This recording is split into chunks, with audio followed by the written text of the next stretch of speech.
What happens when a single act of kindness becomes the key that unlocks a family secret worth millions and costs even more? This isn't a fairy tale. This is what happened when a waitress gave away her lunch to a stranger, and within 24 hours, her entire life shattered and reassembled into something she never imagined possible. The smell of scorched coffee and lemon disinfectant clung to the air inside Rosie's Diner, a faded roadside stop on the edge of Millbrook, Ohio, where the neon sign buzzed like a trapped hornet and the vinyl booths cracked a little more with each passing season. It was the kind of place where regulars knew the menu by heart and tips came mostly in quarters and crumpled dollar bills left beside half-empty plates. The fluorescent lights overhead hummed their tired song, casting everything in a harsh, unforgiving glow that made exhaustion look like a permanent condition.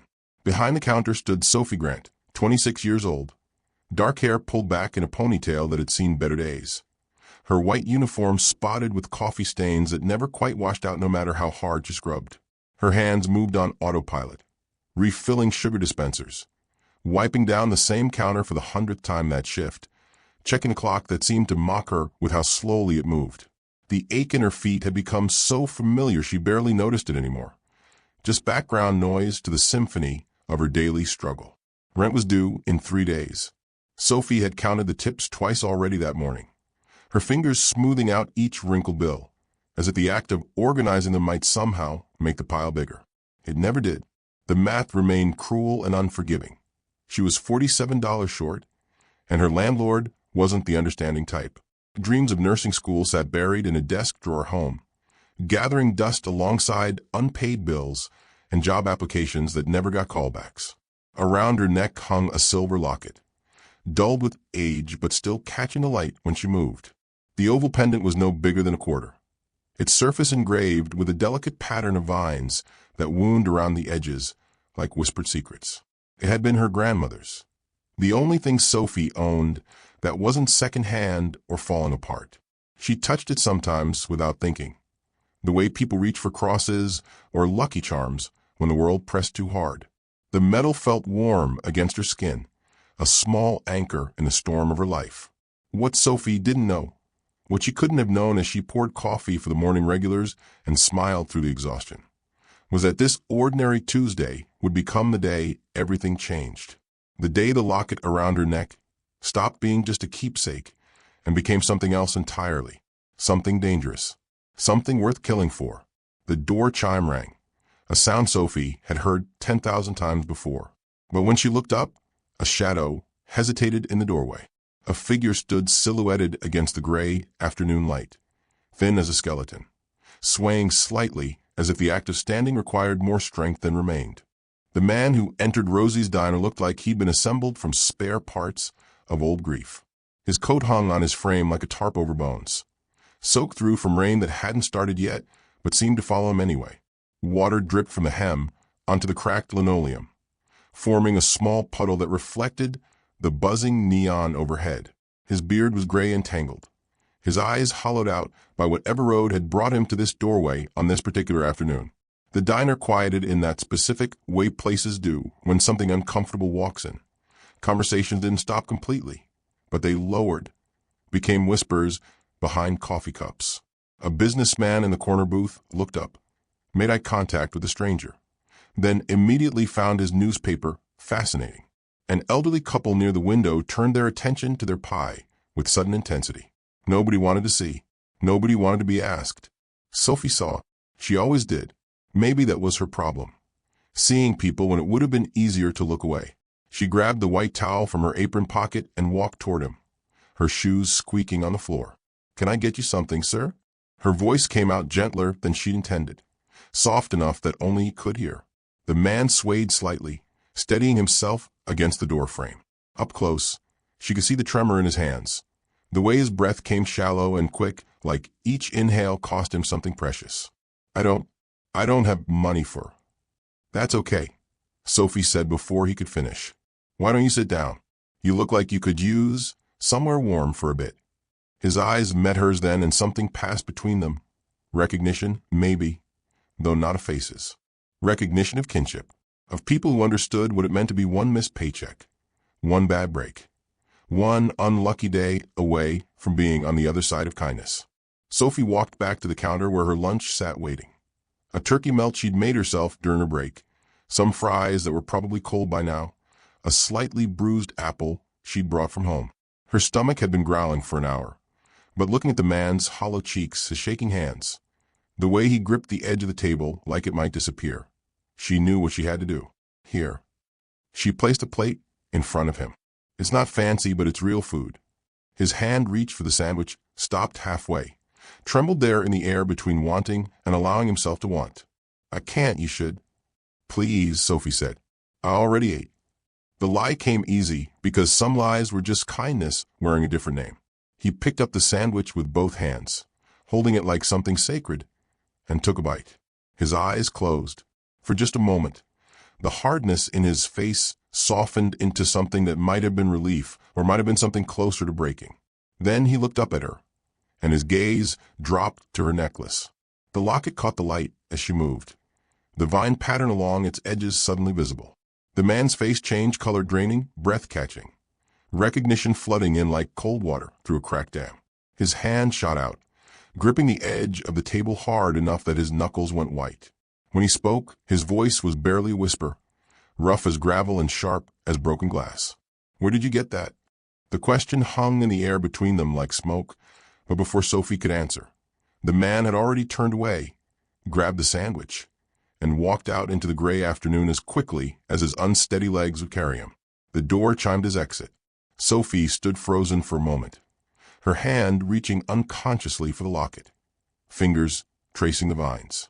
Hours later, after the dinner rush died and the last customer paid their check with exact change and no tip, Sophie moved through the closing routine with mechanical precision. Wipe down tables, stack chairs, refill the napkin holders, count the register. The smell of disinfectant and old grease clung to everything, to her uniform, her hair, probably her skin by now. She pulled her tips from her apron pocket and counted them on the counter. $11.37. Combined with what she'd made earlier, she was still short for rent. Still drowning, just slower than before. You okay, honey? The voice came from the kitchen doorway. Margaret Porter, the diner's owner, stood wiping her hands on a towel that had once been white, but had long since surrendered to permanent stains. She was 60-something, built solid as a fire hydrant, with gray hair pulled back in a clip and eyes that didn't miss much. Yeah, just tired. Sophie forced a smile that fooled neither of them. That man earlier, the one you gave your lunch to, he didn't bother you, did he? No, he was... Sophie paused, trying to find the right word. He was fine, just hungry. Margaret nodded. That slow nod of someone who'd lived long enough to know when to push and when to let things lie. She turned back toward the kitchen, but stopped when the phone rang. The old landline mounted on the wall near the register. The one that mostly got calls from vendors and the occasional drunk dialing the wrong number. Margaret picked up. Rosie's Diner. Sophie went back to wiping tables, half listening to the conversation behind her until Margaret's tone changed, shifted from casual to careful, the way voices do when something important walks into them sideways. I'm sorry. A pause.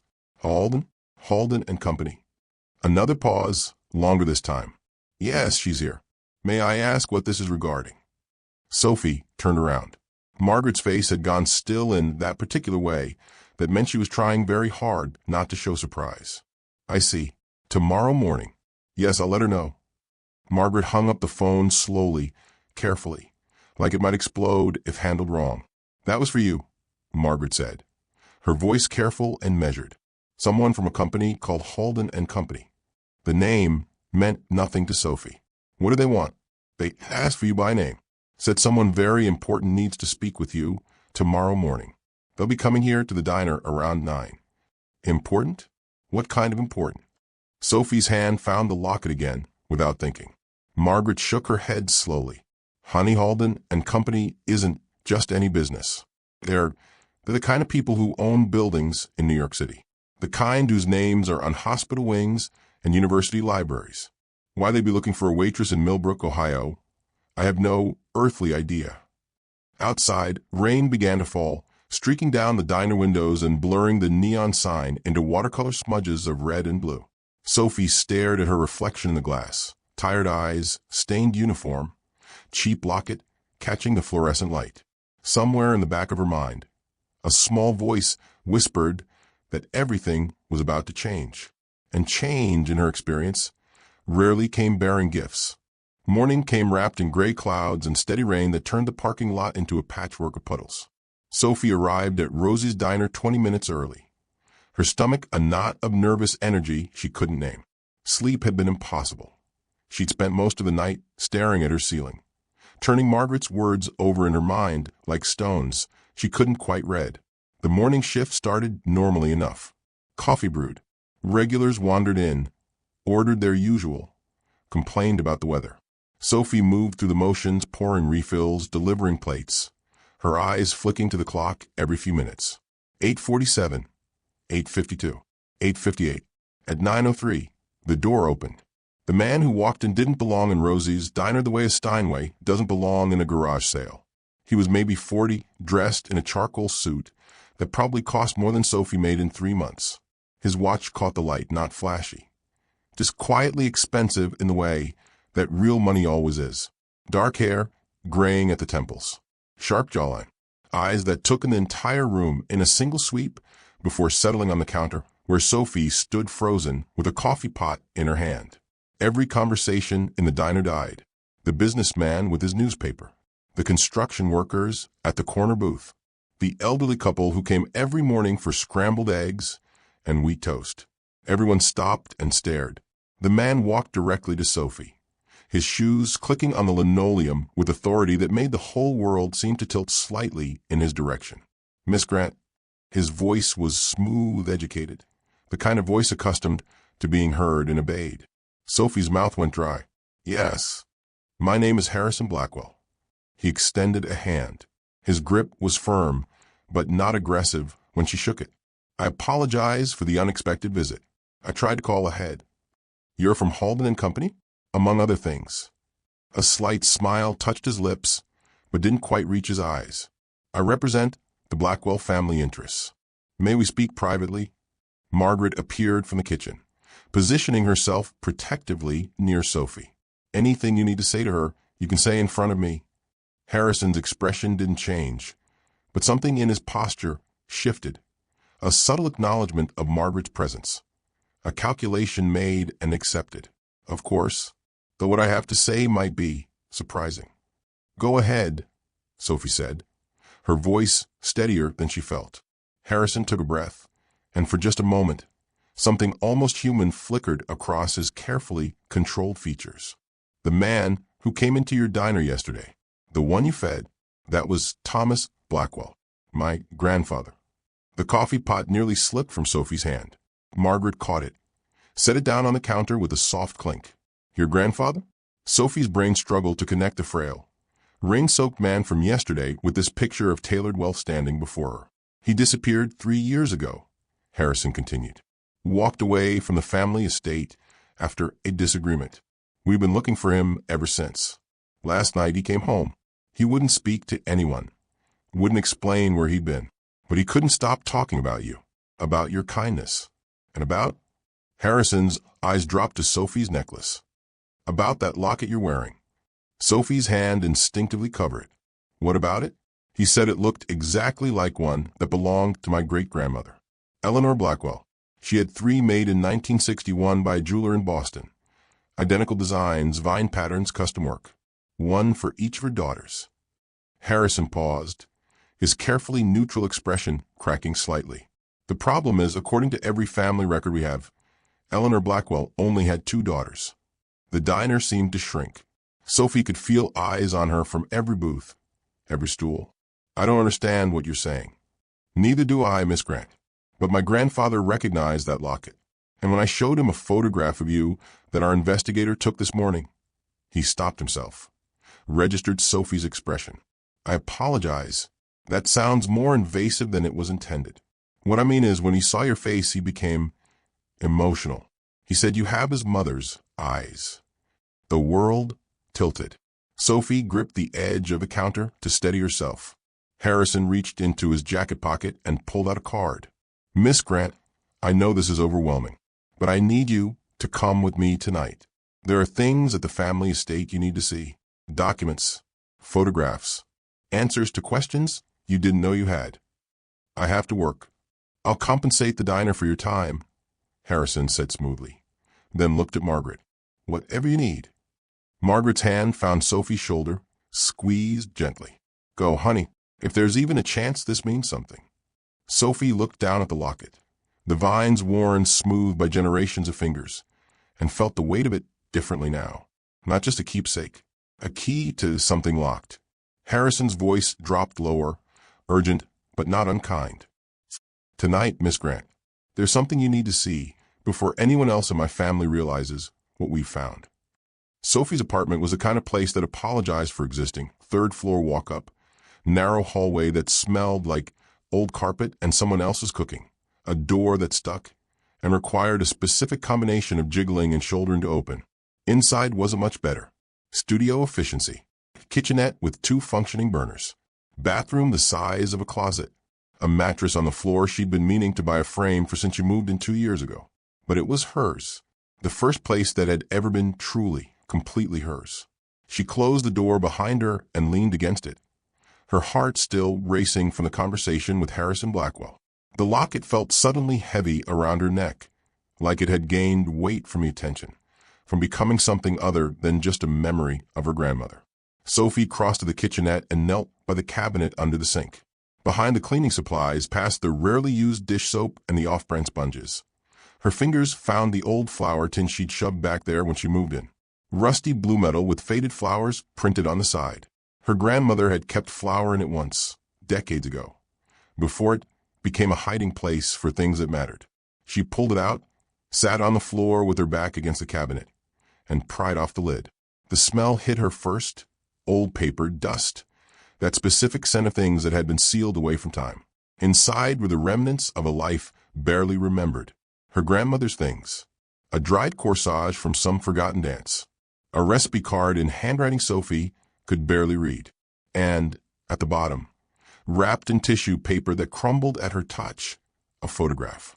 Sophie lifted it carefully. The image was faded, colors leached to pastels by years and sunlight. A woman maybe 30 years old, dark hair, standing in what looked like a garden. She wore a summer dress and a locket that caught the photographer's flash. The same locket. Identical vines. Identical shape. But it was the other people in the photograph that made Sophie's breath catch. To the woman's left stood a little girl, maybe 5 or 6, holding the woman's hand and grinning at the camera with gap-toothed joy. And to the woman's right, his arm around her shoulders in casual possession that spoke of intimacy and comfort, stood a man. Sophie brought the photo closer to the lamp, studying his face. Strong jaw, dark hair, eyes that even in a faded photograph seemed to carry weight, authority, the specific certainty of people accustomed to power. Eyes that looked exactly like Harrison Blackwell's. Her hand started to shake. She flipped the photograph over. On the back in pen that had faded to ghost blue, someone had written a date, July 1994. Below that, initials H. Eleanor Halden? Eleanor Blackwell? The timeline crashed through Sophie's mind. 1994, 31 years ago. Her grandmother would have been around 30 then. The age of the woman in the photograph. But that wasn't the whole story. Sophie tilted the photo toward the light and saw something she'd missed, more writing along the very bottom edge. So faded it was almost invisible. She had to squint to make out the words. They promised we'd be safe. The handwriting was different from the date and initials. Smaller, shakier, written by someone whose hands had been trembling, someone writing something down because if there wasn't evidence, then maybe it would all disappear like morning fog. Sophie stared at the photograph, at her grandmother's young face, at the man with Harrison's eyes, at the little girl who might have been what? An older sister Sophie never knew she had? A cousin? Someone erased from family records along with Eleanor's mysterious third daughter? Outside, rain hammered against the window. Inside, Sophie sat on her kitchen floor surrounded by the ruins of someone else's carefully buried secrets, holding evidence that her entire life might be built on a foundation of lies. Her phone buzzed. A text from a number she didn't recognize. The car will arrive at 7 p.m. Bring the photograph. HB. Sophie looked at the picture in her hands, at the locket around her neck, at the flower tin with its cache of evidence Someone had tried very hard to hide, but couldn't quite throw away. In 6 hours, she'd walk into the Blackwell estate. In 6 hours, she'd discover whether the truth would set her free or bury her completely. The car that arrived at 7:03 p.m. was not what Sophie expected. She'd pictured something flashy, something that screamed wealth the way rich people on TV always did. Instead, it was a dark sedan, expensive but understated. The automotive equivalent of Harrison's watch. The kind of money that didn't need to announce itself. The driver, a woman in her 50s with steel gray hair and a professional smile, opened the back door without a word. Sophie climbed in, her thrift store coat suddenly feeling threadbare against the leather seats. Her worn sneakers tracking dirt onto floor mats that probably cost more than a rent. The door closed with a sound of absolute finality. Thick, sealed, like stepping into another world. They drove through Millbrook in silence. Past the laundromat where Sophie had washed her uniforms that morning, past the convenience store where she bought lottery tickets she never won, past the whole small geography of her life contained in 6 square blocks of failing businesses and faded hope. Then the town fell away, and they were on county roads, farmland giving way to woods, the rain turning everything outside the windows into smeared impressions of trees and darkness. Sophie watched her reflection in the glass, tired eyes, cheap coat, locket catching the interior lights, and wondered if she was making the biggest mistake of her life. 30 minutes outside Millbrook, they turned onto a private road. No mailbox, no sign, just a gap in the trees and a smooth asphalt drive that wound through manicured forest, where even the fallen leaves seemed to be positioned with intention. Motion sensors triggered lights that illuminated their path and stages, like a runway guiding them toward something Sophie couldn't quite see, yet couldn't turn away from. The woods opened, and there it was. The Blackwell estate sat on a rise like a judge on a bench, looking down at the surrounding landscape with stone-faced authority. 3 stories of old money, gray stone, tall windows glowing gold against the rain, columns that belonged to a different century. Gardens stretched out on either side, geometric and perfect even in November, hedges trimmed to mathematical precision, fountains still running despite the cold. Sophie's mouth went dry. This wasn't a house. This was a statement, a declaration. This was what happened when wealth became so concentrated it required architecture to contain it. The car stopped beneath a covered portico. The driver opened Sophie's door, and Harrison Blackwell appeared as if summoned, an umbrella in his hand, though they were sheltered from rain. "Miss Grant, thank you for coming." He extended his hand to help her out of the car, a gesture of courtesy that felt more like theater, a performance of politeness that didn't quite reach genuine warmth. "Your house is—" Sophie's voice trailed off. "How did you finish that sentence? Your house is terrifying? Your house is everything I've never been and never will be?" "Overwhelming," Harrison finished for her, a slight smile touching his lips. "I know. I grew up here and it still feels that way sometimes." He guided her up the steps to a massive front door. Carved wood, brass fixtures, the kind of entrance that required a person to pause and acknowledge they were crossing a threshold into something other. Inside, the foyer stretched upward into shadows, a chandelier hanging overhead like trapped stars. Portraits lined the walls, generations of Blackwells staring down with expressions that ranged from stern to slightly less stern. Sophie's sneakers squeaked on marble floors. The sound echoed. "I've prepared some documents in the library," Harrison said, leading her down a hallway where every painting probably cost more than Sophie would earn in her lifetime. Family records, photographs, genealogical charts. There are inconsistencies, things that don't add up. And your locket, your photograph, they might be pieces that help the whole picture make sense. They passed through rooms that seemed designed to make people feel small, drawing rooms, sitting rooms, rooms whose purpose Sophie couldn't even guess. Everything was beautiful in that cold, untouchable way that beauty has when it costs too much. "My grandfather's resting," Harrison continued, his voice low and careful. "He's been agitated since yesterday. Keeps asking about you, about whether you're safe." He paused at a doorway, turned to face her. "There are complications I need you to understand before we go further." "What kind of complications?" Harrison glanced down the hallway, a quick movement that spoke of caution, of words chosen carefully in a place where walls might have ears. My family has been fighting over my grandfather's estate for 3 years. My cousin Victor has been managing things in his absence, consolidating control, making decisions that, let's say, not everyone agrees with. If Victor finds out what we've discovered, if he realizes you might have a legitimate claim to... A claim? Sophie's voice came out sharper than intended. I don't want anything from you people. I came here for answers, not money. I know, but it won't matter what you want if Victor decides you're a threat. Harrison's jaw tightened. My great-grandmother left behind a trust, substantial, meant for her 3 daughters and their descendants. If you're connected to the 3rd daughter, the one who was erased from our records, then you're entitled to a portion. And Victor has built his entire future on that money never being divided. From somewhere above them came the sound of a door closing. Footsteps. Harrison's eyes snapped toward the staircase, his whole body tensing in a way that made Sophie's pulse spike. He's home early, Harrison whispered. Listen to me carefully. The man you're about to meet is my cousin, but don't trust everything he says. Don't trust his smile, his courtesy, his concern. Victor thinks he's protecting the family. What he's really protecting is his inheritance. Sophie looked up toward the top of the staircase, where a figure now stood silhouetted against the light from the upper hallway. Tall, slim, watching them with the stillness of a predator calculating angles. Harrison leaned closer, his voice dropping to barely a whisper. That's my cousin Victor.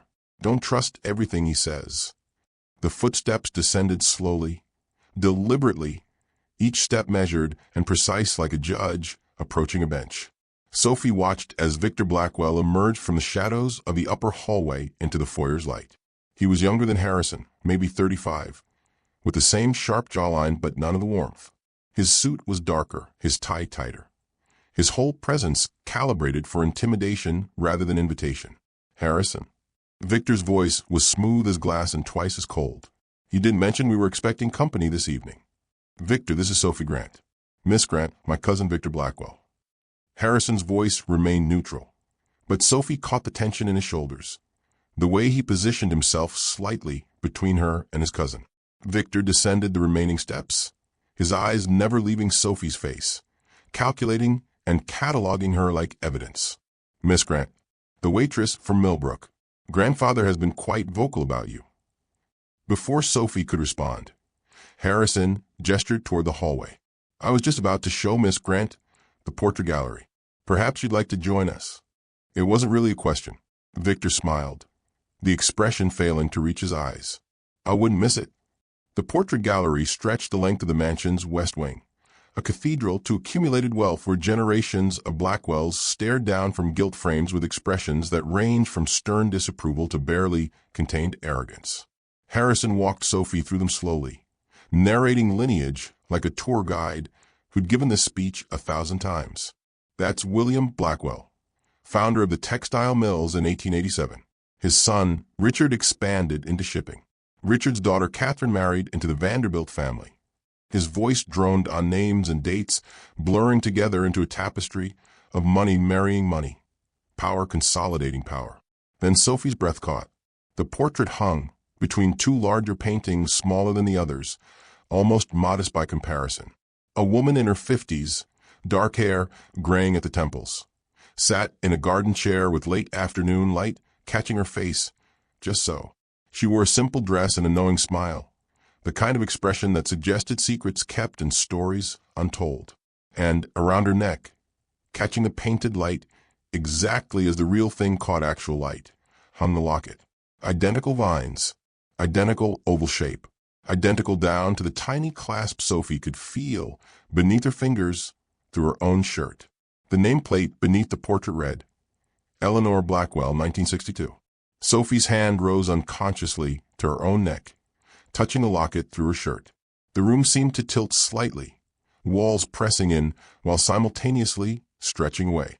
Harrison stood beside her, silent, watching her reaction with the intensity of someone confirming a hypothesis. Remarkable resemblance, isn't it? Victor's voice came from directly behind her, close enough that Sophie jumped. She hadn't heard him approach. That locket was commissioned by Eleanor in 1961. 3 made, 1 for each of her daughters. I know, Sophie whispered. Harrison told me. Did he also tell you that all 3 lockets are accounted for? Victor moved to stand beside the portrait, his hand gesturing toward it like a prosecutor presenting evidence. 1 passed to my grandmother, Catherine. 1 to her sister, Margaret. Both currently secured in the family vault, which makes the one around your neck either a very convincing fake or something that shouldn't exist. The accusation hung in the air like smoke. Sophie's hand closed around the locket protectively. It was my grandmother's. And what was your grandmother's name? Anna Grant. Victor's smile sharpened. Not a Blackwell name. Not connected to our family in any documentation. Which raises the question, how did a waitress from Ohio come to possess what appears to be a Blackwell family heirloom that our records say doesn't exist? Harrison stepped forward. Victor, that's enough. Miss Grant came here as my guest, not to be interrogated. Family heirlooms shouldn't leave the estate, Harrison. You know that. Victor turned his attention fully to Sophie, his gaze dropping to her necklace with the focus of someone pricing stolen goods. Miss Grant, I'm going to need that locket for authentication. Our jeweler can examine the maker's mark, verify its age and origin. It's a simple process. You'll have it back within a week. No. The word came out stronger than Sophie expected. Victor's eyebrows rose fractionally. I'm sorry? I said no. It's mine. It belonged to my grandmother, and before that to her mother. I'm not handing it over to be locked in your vault. The temperature in the room dropped 10 degrees. Victor's pleasant mask slipped just slightly, revealing something harder underneath. Miss Grant, I don't think you understand your position here. That locket, if authentic, is estate property. Keeping it would constitute theft. I'm being generous by offering authentication rather than simply calling the police. Victor. Harrison's voice carried a warning. No, Harrison. Someone needs to explain reality to our guest. Victor took a step closer to Sophie, close enough that she could smell his cologne, expensive and oppressive. You walk into our home with a stolen heirloom, a convenient story about a grandmother with no documented connection to our family, and expect what? A windfall? A cut of the estate? I've dealt with con artists before, Miss Grant. Better ones than you. Sophie's hand tightened on the locket, her heart hammering against her ribs. The portraits on the walls seemed to lean in, generations of Blackwells watching this moment, waiting to see if she'd break. I'll need that locket, Victor said quietly, extending his hand palm up in a gesture that was simultaneously polite and absolutely implacable, for authentication. Harrison's hand found Sophie's elbow, a gentle pressure that communicated both support and warning. Perhaps we should discuss this in the drawing room. More comfortable, more private. Victor's eyes flickered with something, annoyance maybe or calculation. But he nodded, gesturing toward a set of double doors. Of course. How civilized of you, Harrison. The drawing room was exactly what Sophie would have imagined if she'd been asked to picture where rich people want to destroy lives politely. High ceilings, leather furniture that probably cost more than her car, bookshelves filled with first editions nobody actually read, a fireplace large enough to stand in, currently burning with flames that crackled and hissed like whispered judgments. Victor settled into a wingback chair with the ease of someone accustomed to holding court. Harrison gestured for Sophie to sit on the sofa, then positioned himself standing, a chess piece placed deliberately between her and his cousin. A moment later, another man entered, late 50s, gray suit, briefcase that clicked open with efficient precision. He didn't introduce himself, just took out a legal pad and expensive pen, ready to document whatever transpired. My attorney, Gerald Morrison. Victor said by way of introduction. I thought it prudent to have legal representation present given the delicate nature of tonight's claims. Claims. Sophie's voice came out steadier than she felt. I haven't claimed anything. I came here because Harrison said there might be answers about my grandmother. And yet here you sit, wearing what may be estate property, with a story that conveniently positions you as an heir to the Blackwell fortune. Victor leaned back, steepling his fingers. You'll forgive my skepticism, Miss Grant.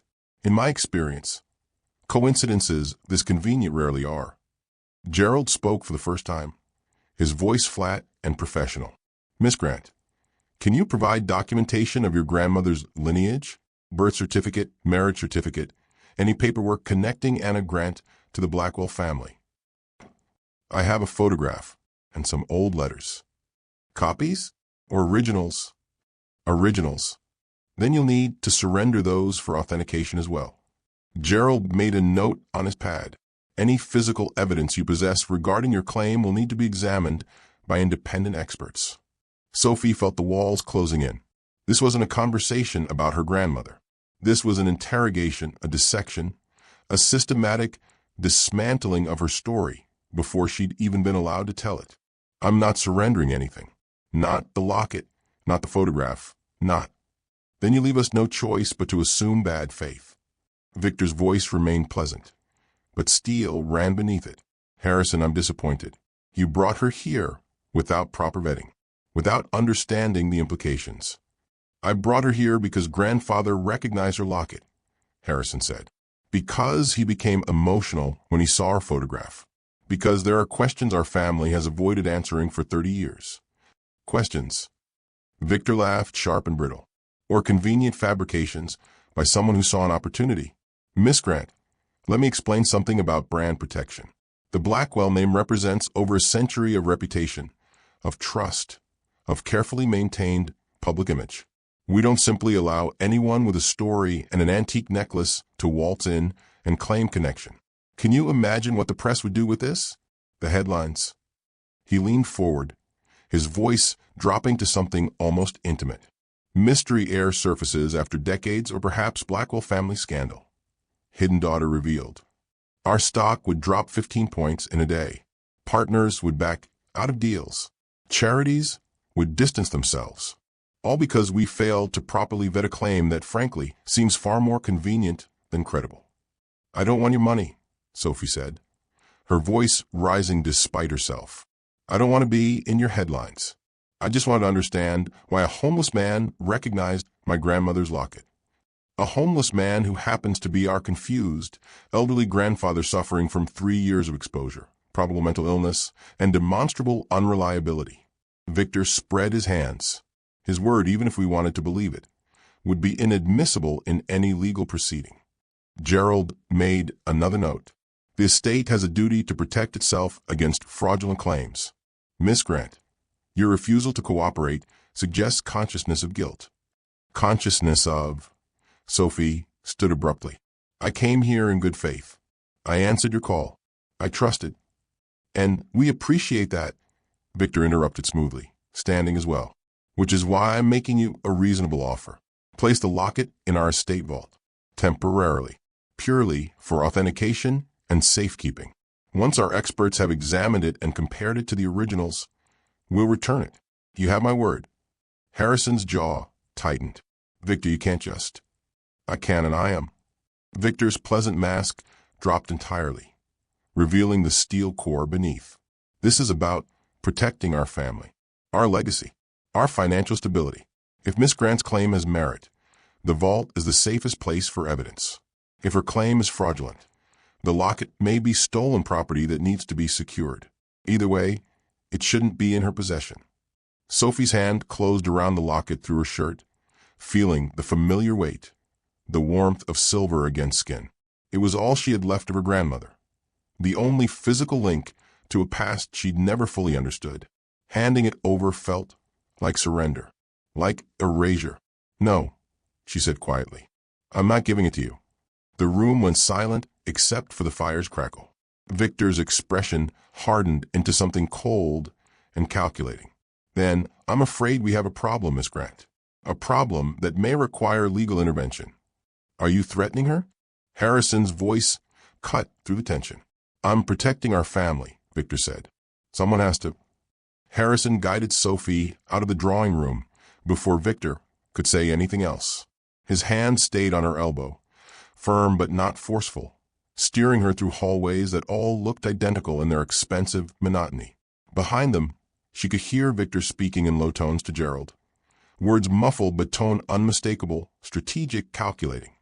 Planning next moves like a general positioning troops. I'm sorry, Harrison said when they were far enough away. I should have warned you more explicitly about Victor. He's protective of the estate to the point of paranoia. He thinks I'm a con artist. He thinks everyone is a con artist until proven otherwise. Harrison stopped at a door at the far end of the East Wing, away from the main rooms, away from the portraits and crystal chandeliers and performative wealth. My grandfather is in here. He's been asking about you since this morning. Wouldn't rest until I promised to bring you to see him. Sophie's heart hammered. Is he? Will he recognize me? I don't know. He drifts. Some moments he's completely lucid, remembers everything with perfect clarity. Other times he's somewhere else entirely, talking to people who've been dead for decades. Harrison's hand moved to the door handle but paused. Whatever he says, even if it doesn't make sense, remember it. Write it down if you can. The moments of clarity never last long. The room beyond was smaller than Sophie expected, almost modest compared to the rest of the mansion. A hospital bed, monitoring equipment humming quietly, a chair positioned by the window where afternoon light, what little remained, painted the floor in gray squares. And in the bed, propped up on pillows, sat Thomas Blackwell. He looked different than he had in the diner, cleaned up, beard trimmed, wearing pajamas that actually fit. But the eyes were the same, those hollow, haunted eyes that had seen too much and processed too little of it. Grandfather, Harrison said gently, I brought Sophie Grant, the woman from the diner. You remember? Thomas's eyes moved slowly from Harrison to Sophie. For a long moment he just stared, and Sophie wondered if he recognized her at all, if the moment in the diner had been real or imagined or some fevered dream of a confused mind. Then his face crumpled, tears welling up, and he reached out one trembling hand toward her. You came. You actually came. Sophie moved to his bedside, taking his hand. His skin was paper-thin, cold despite the warm room. I'm here. Harrison said you wanted to see me. The locket, Thomas whispered. She had one just like that. My mother, Eleanor. She had 3 made, one for each of her girls. Catherine, Margaret, and his voice trailed off, eyes going distant. And who? Sophie leaned closer. Who was the 3rd daughter? Anna. The name came out like a confession, like saying it aloud violated some long-held vow of silence. Her name was Anna, but we weren't supposed to talk about her. After she left, after Mother sent her away, we were told to forget, told it would ruin everything if people knew. Sophie's breath caught. Anna? My grandmother's name was Anna. Thomas's eyes focused again, suddenly sharp and clear. She was promised safe passage. Mother gave her money, documents, told her to disappear, to take the baby and never come back. Said it was better that way, safer. His grip tightened on Sophie's hand, urgent now. But they lied. They took the money back, erased the records, made it like she never existed. Who lied? Harrison asked from behind them. Grandfather. Who erased the records?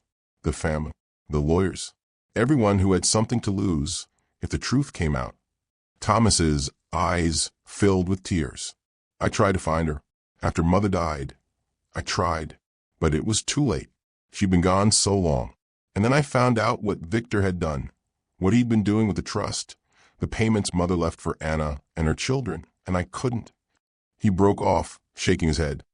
I couldn't stay, couldn't pretend anymore. What did Victor do?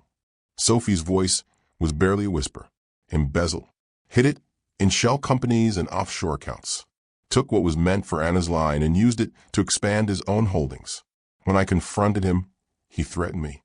Said if I told anyone, if I tried to expose it, he'd have me declared incompetent. Lock me away. Thomas looked at Sophie with sudden intensity. That's why I left. Why I've been hiding. Because he'd kill me before he'd let the truth come out.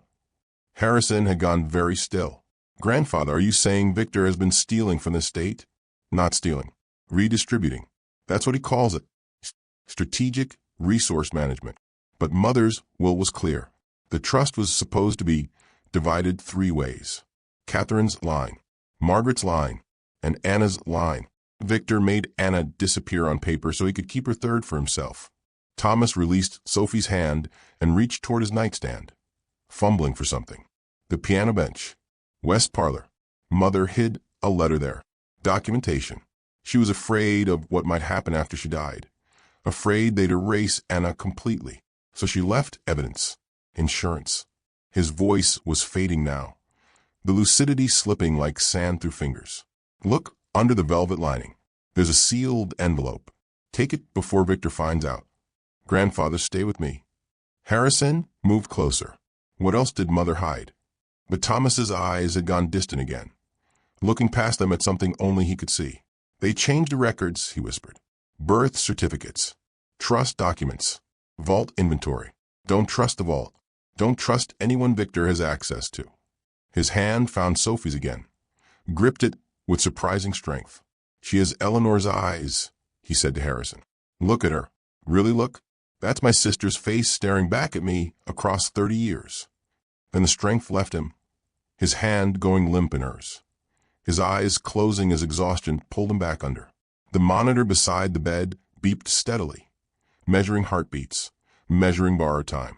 Harrison stood frozen, his carefully controlled expression finally cracking. If what he says is true, then your cousin has been committing fraud for years, Sophie finished. Evidence he can't afford to let walk out of here. The hallways of the Blackwell estate at night were different than during the day. Shadows stretched longer. The portrait seemed to watch more intently. Every footstep on marble echoed like a judgment being passed. Harrison had left Sophie alone in the guest room with instructions to stay put, stay quiet, to not draw Victor's attention while he verified some details in the estate records. But Thomas's words kept repeating in her mind like a drum beat. The piano bench, west parlor, evidence hidden under velvet lining. Sophie waited 15 minutes after Harrison left, listening to the house settle around her. Footsteps past her door twice, staff, probably, or security making rounds. Voices murmured somewhere distant. Then silence. She slipped out of the room, barefoot, so her steps wouldn't echo, and moved through the halls, following signs and instinct. The west parlor was easy enough to find. Harrison had pointed out the general direction during their earlier tour. The door was unlocked, the room beyond dark, except for moonlight filtering through tall windows. The piano sat against the far wall, a grand Steinway that probably hadn't been played in years, its surface polished to mirror shine and utterly pristine. Sophie crossed to it quickly, her reflection moving across the polished wood like a ghost. The bench was exactly what she expected. Mahogany cushion top, the kind that opened to store sheet music. She lifted the lid carefully, mindful of hinges that might creak and betray her presence. Inside were stacks of yellowed sheet music, Chopin and Beethoven and composers Sophie didn't recognize. She lifted them out carefully, setting them aside, feeling along the bottom of the bench for anything that might be hidden. Her fingers found the edge of the velvet lining, pulled it back, and there, taped to the wood beneath, was an envelope, yellowed with age, sealed with actual wax that had cracked but not broken. Her name was written on the front in elegant script, for Anna's heir. Sophie's hands shook as she peeled away the tape and lifted the envelope free. It was heavier than expected, something more than just paper inside. She broke the wax seal carefully, trying to preserve it, and tipped the contents into her palm. 2 items fell out.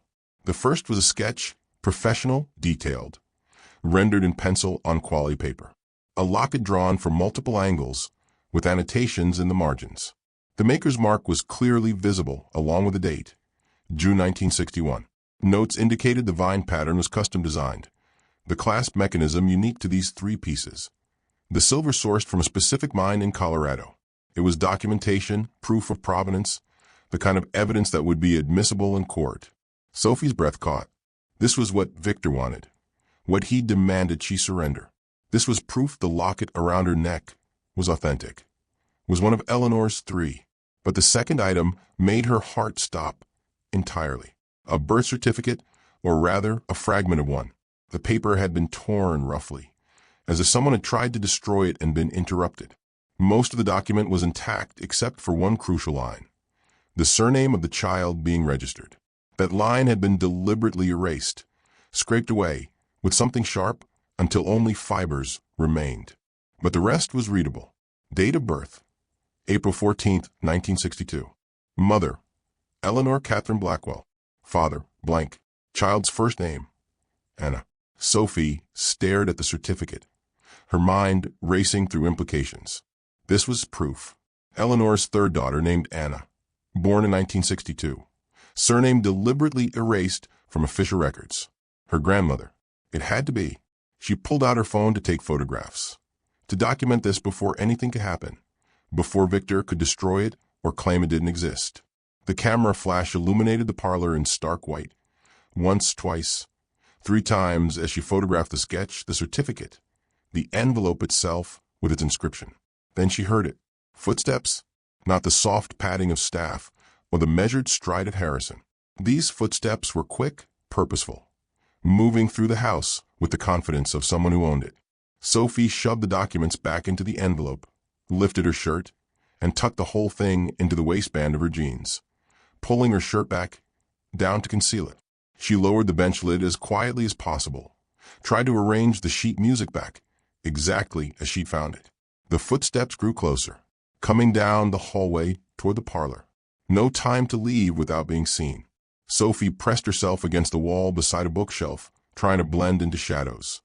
Her heart hammering so loud she was certain it would give her away. The door handle turned. Light from the hallway spilled in, throwing a long shadow ahead of whoever entered. A figure stepped through, silhouetted against the light, and moved directly toward the piano with the certainty of someone who knew exactly what they were looking for. It wasn't Victor. It was Gerald, the attorney, moving with mechanical efficiency toward the piano bench. He lifted the lid, removed the sheet music with practiced motions, pulled back the velvet lining. Sophie watched from her hiding place as Gerald's hands searched the space where the envelope had been seconds before. His movements became faster, more frantic, searching every corner, lifting the bench entirely to check beneath it. "Where is it?" he muttered, his professional composure cracking. "It has to be here," she said. He pulled out a phone, dialed. "We have a problem. The envelope is gone. I don't know. Could be Harrison. Could be the girl. But if she has it, if she's seen what's inside..." He listened to whatever was being said on the other end. "Understood. I'll handle it." He ended the call and stood there for a long moment, thinking.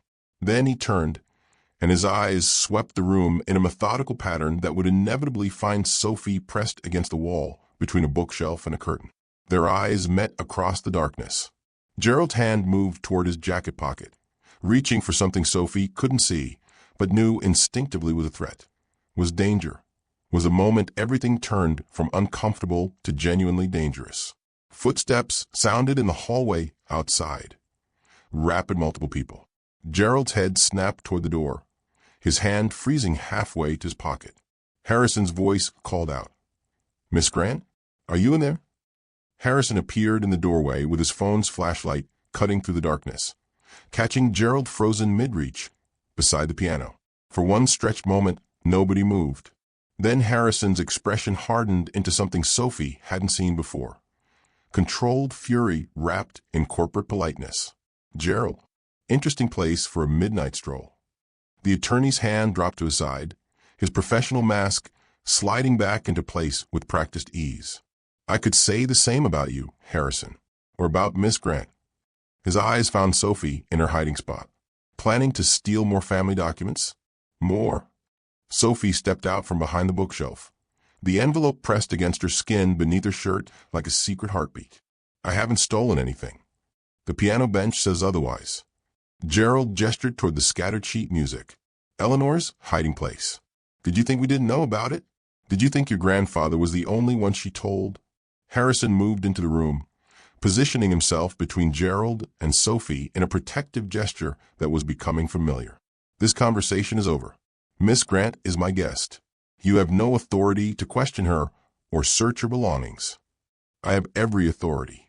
Gerald pulled out his phone, held it up so they could see the screen. "Victor hired me to protect this state. That includes protecting it from thieves. Even thieves you invite through the front door. She's not a thief." "Then what's that envelope tucked into her waistband?" Gerald's voice remained level, but his eyes had gone cold. "The one she took from the piano bench 30 seconds before I arrived. The one containing documentation that could upend everything Victor has spent 3 years building." Harrison's expression flickered. Surprise, maybe, or calculation. His eyes moved to Sophie's midsection where the envelope created a subtle bulge, beneath her shirt. What's in the envelope, Miss Grant? Sophie's hand moved protectively to cover it. Proof. Documentation of your great-grandmother's third daughter. Evidence that my grandmother existed, that she was part of this family, that she was erased from your records deliberately. May I see it? Harrison, Gerald started. I'm asking Miss Grant, not you. Harrison extended his hand toward Sophie, his voice gentler now. Please, if what you found supports your claim, I need to see it. But I need to see it before Victor does. Sophie hesitated, every instinct screaming not to hand over the only evidence she had. But Harrison had been the one to invite her here, to believe Thomas's recognition, to stand between her and Victor's accusations. If she couldn't trust him, she was lost anyway. She pulled the envelope from her waistband and placed it in Harrison's outstretched hand. He moved to the piano, using his phone's light to examine the contents. Sophie watched his face as he studied the sketch, then the torn birth certificate, his expression shifting from curiosity to shock to something darker.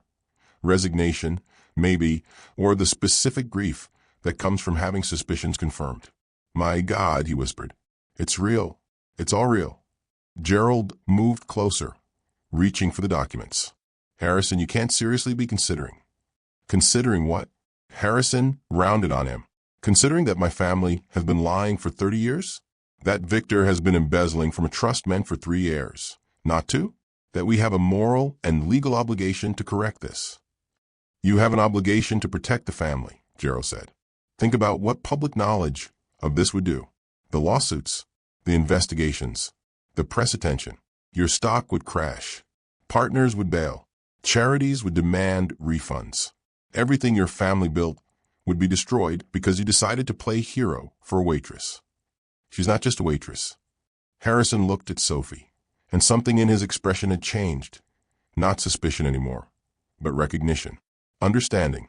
She's family. She's Anna's heir. She's what my great-grandmother tried to protect. He pulled out his own phone, started photographing the documents from multiple angles. Gerald lunged forward, trying to grab the phone, but Harrison sidestepped easily. I'm documenting everything, creating backup, so if something happens to these originals, the evidence still exists. You're making a mistake, Gerald said, his professional composure finally cracking into something raw. Fear, maybe, or desperation. Victor will destroy you for this. He'll have you removed from the board, cut out of the will. You'll have nothing. Then I'll have nothing. Harrison finished photographing, then handed the phone to Sophie. Text these to yourself. Now, before Gerald decides to get physical. Sophie's fingers fumbled with the unfamiliar phone, but she managed to navigate to the photos, select them, and send them to her own number. The text went through just as Harrison's phone buzzed with an incoming message. He glanced at the screen, his face going pale. It's from Dr. Evelyn Chen, the family archivist Victor fired last month. What does it say? Sophie asked. Harrison read aloud. They're watching. Don't use estate Wi-Fi. Gerald Morrison has backdoor access to all security systems. Victor knows about the piano bench. Get Sophie out before morning. Evidence uploaded to secure server. E.C. The room went very quiet. Gerald's hand moved back toward his jacket pocket. Faster this time, committed. Harrison grabbed Sophie's arm, pulled her toward the door. Run. They ran. 300 miles away in Millbrook. Rosie's diner looked different in the camera lights. Margaret stood behind the counter where she'd stood for 23 years. But instead of regulars asking for coffee refills, she faced a wall of reporters and cameras, their lenses pointed at her like weapons. Is it true Sophie Grant claims to be related to the Blackwell family? A reporter in a red jacket shouted the question over the others. Can you confirm she's been invited to the estate? What did she tell you before she left? Has she contacted you since arriving? Margaret raised both hands, tried to calm the chaos. Sophie is a good girl who works hard and treats people with kindness. That's all I know, and that's all I'm prepared to say. But the Blackwell family is worth over $3 billion. I don't care if they're worth $30 billion. Margaret's voice cut through the noise. Sophie came to work on time, did her job well, and never asked for handouts. Whatever is happening in Connecticut is between her and them. She turned away from the microphones, back to the diner where local customers sat in booths trying to pretend everything was normal. Tyler, her line cook, leaned against the kitchen doorway with his arms crossed, watching the media circus with obvious disgust. "This is what happens," he said when Margaret escaped to the relative quiet of the kitchen. "Rich people don't just hand out money. They take things. They take people." Sophie goes to that mansion thinking she's getting answers, and what she's really getting is swallowed whole. "She can handle herself," Margaret said, but her voice carried less certainty than her words. "Can she?" Against lawyers and private security and people who've spent generations protecting their money. Tyler shook his head. "Remember when the Hendersons tried to sue the textile mill? Remember what happened?" Margaret remembered.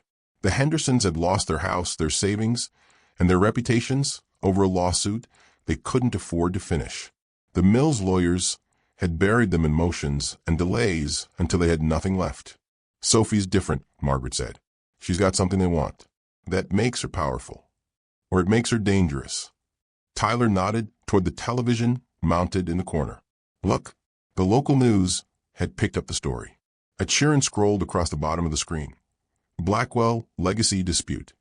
Millbrook waitress claims family connection." The anchor's voice carried through the diner.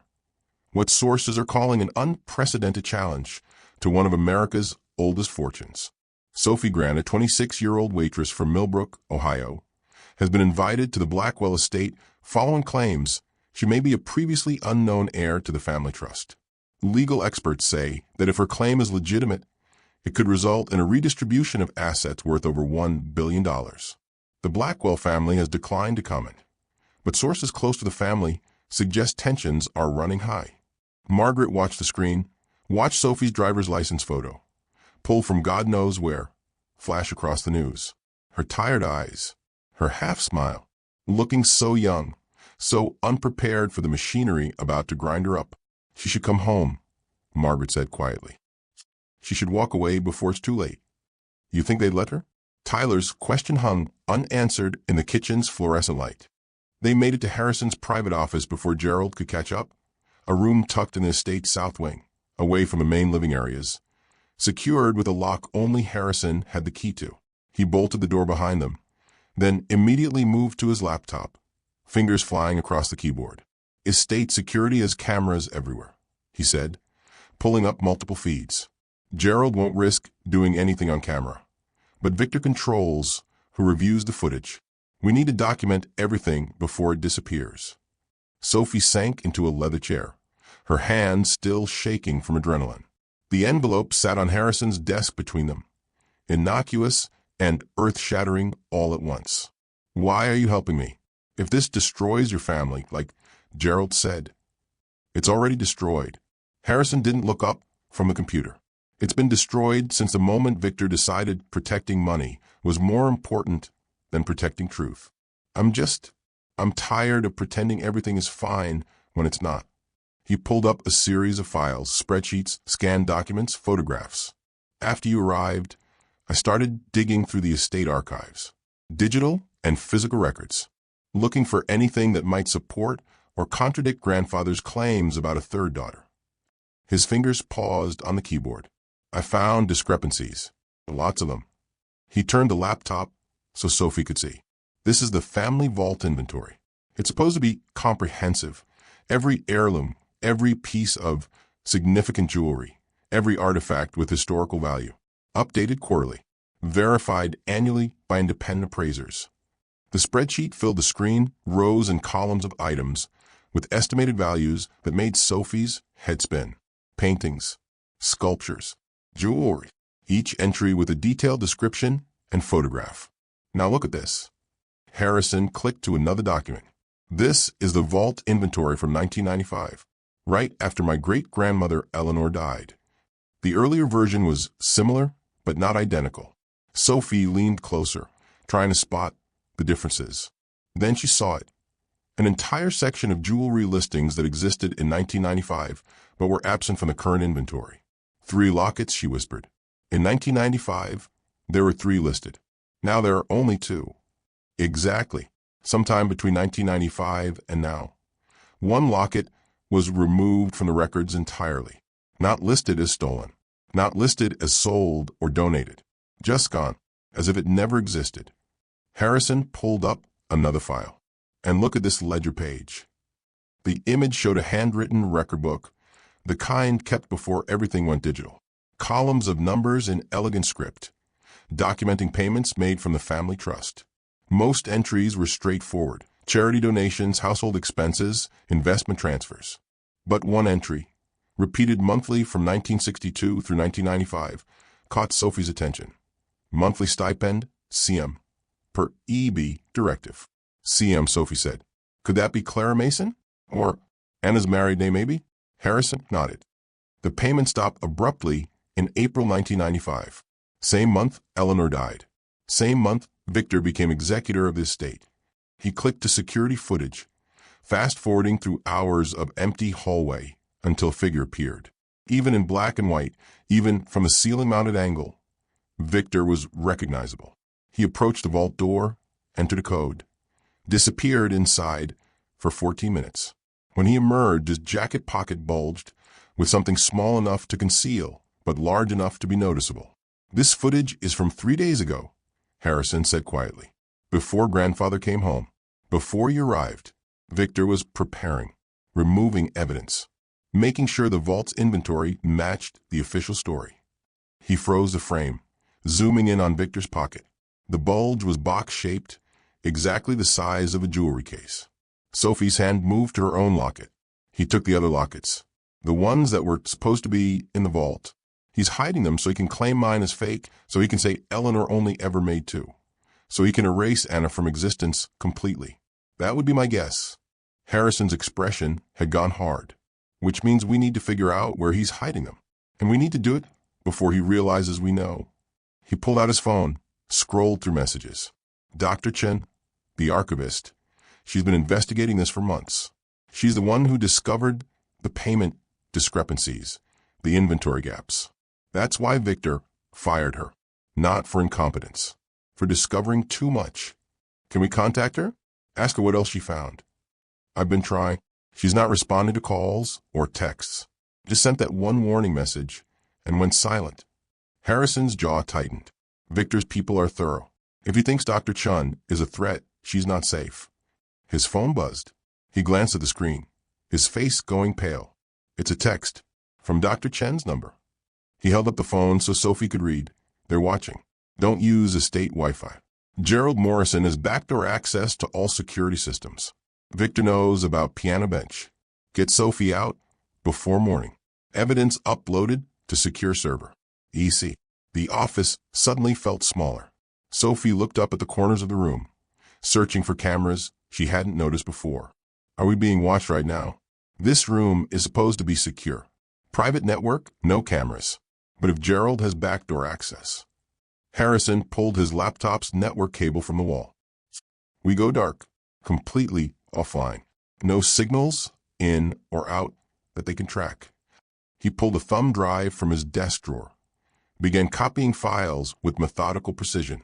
Everything I found, every discrepancy, every piece of evidence.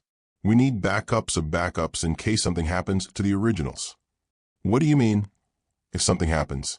Sophie's voice rose despite herself. What exactly do you think Victor would do? Harrison met her eyes, and in his gaze she saw fear, real, genuine fear that made her stomach drop. I don't know, but grandfather ran away and lived on the streets for 3 years rather than face whatever Victor threatened.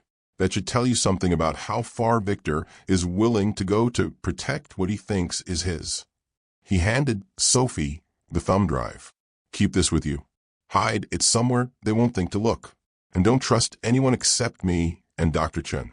Not the staff, not the security, not even my other family members. Victor has had 3 years to position people loyal to him in every corner of this house. A sound in the hallway, footsteps, slow and measured, stopping outside the office door. The handle turned, testing the lock. Harrison and Sophie froze, watching the handle rattle once, twice. Then stop. Silence stretched. Then footsteps moved away, fading into the distance. Harrison's phone buzzed again. Another text.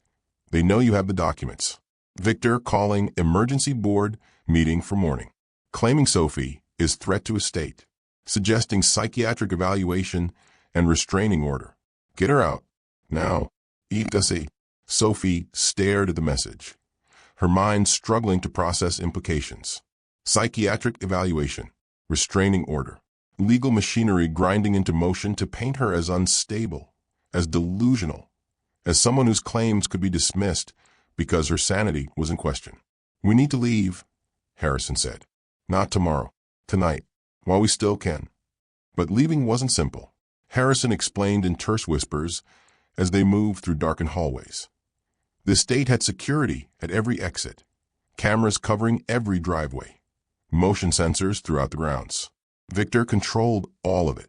Anyone trying to leave without authorization would be stopped, questioned, detained until Victor could clarify the misunderstanding. My room, Sophie said. I need to get my things, my phone, the photograph from the flower tin. Harrison hesitated. Your room is in the main guest wing. Victor's people will be watching it. Then I'll be quick. They separated. Harrison heading to arrange alternative transportation through someone he trusted. Sophie moving through servant corridors back toward the guest wing. The house at midnight was a different creature than during the day. Shadows pooled in corners. The portraits on the walls seemed to lean forward, watching, judging. Every creak of old, which sounded like footsteps following. Sophie reached her assigned room without encountering anyone, slipped inside, and closed the door as quietly as possible. Her backpack sat on the chair where she'd left it, cheap canvas, patched in 3 places, containing everything she owned that mattered. She grabbed it, checked that her phone was still charged, that the original photograph from a flower tin was still tucked safely in the interior pocket. The locket around her neck felt heavier than before. Not just a keepsake now. Evidence. Proof. A key to unlocking secrets that powerful people had spent decades burying. Was this about money? About identity? Or was it about something simpler? About being seen, being acknowledged, being allowed to exist in a family history that had erased her grandmother like an embarrassing footnote? Sophie sank onto the edge of the bed, suddenly exhausted. The adrenaline that had carried her through the evening was fading, leaving only bone-deep tiredness and the weight of questions she couldn't answer. Should she trust Harrison? He'd helped her, defended her, risked his own position to document the truth. But he was still a Blackwell, still someone who benefited from a system, still someone who could change his mind if the cost got too high.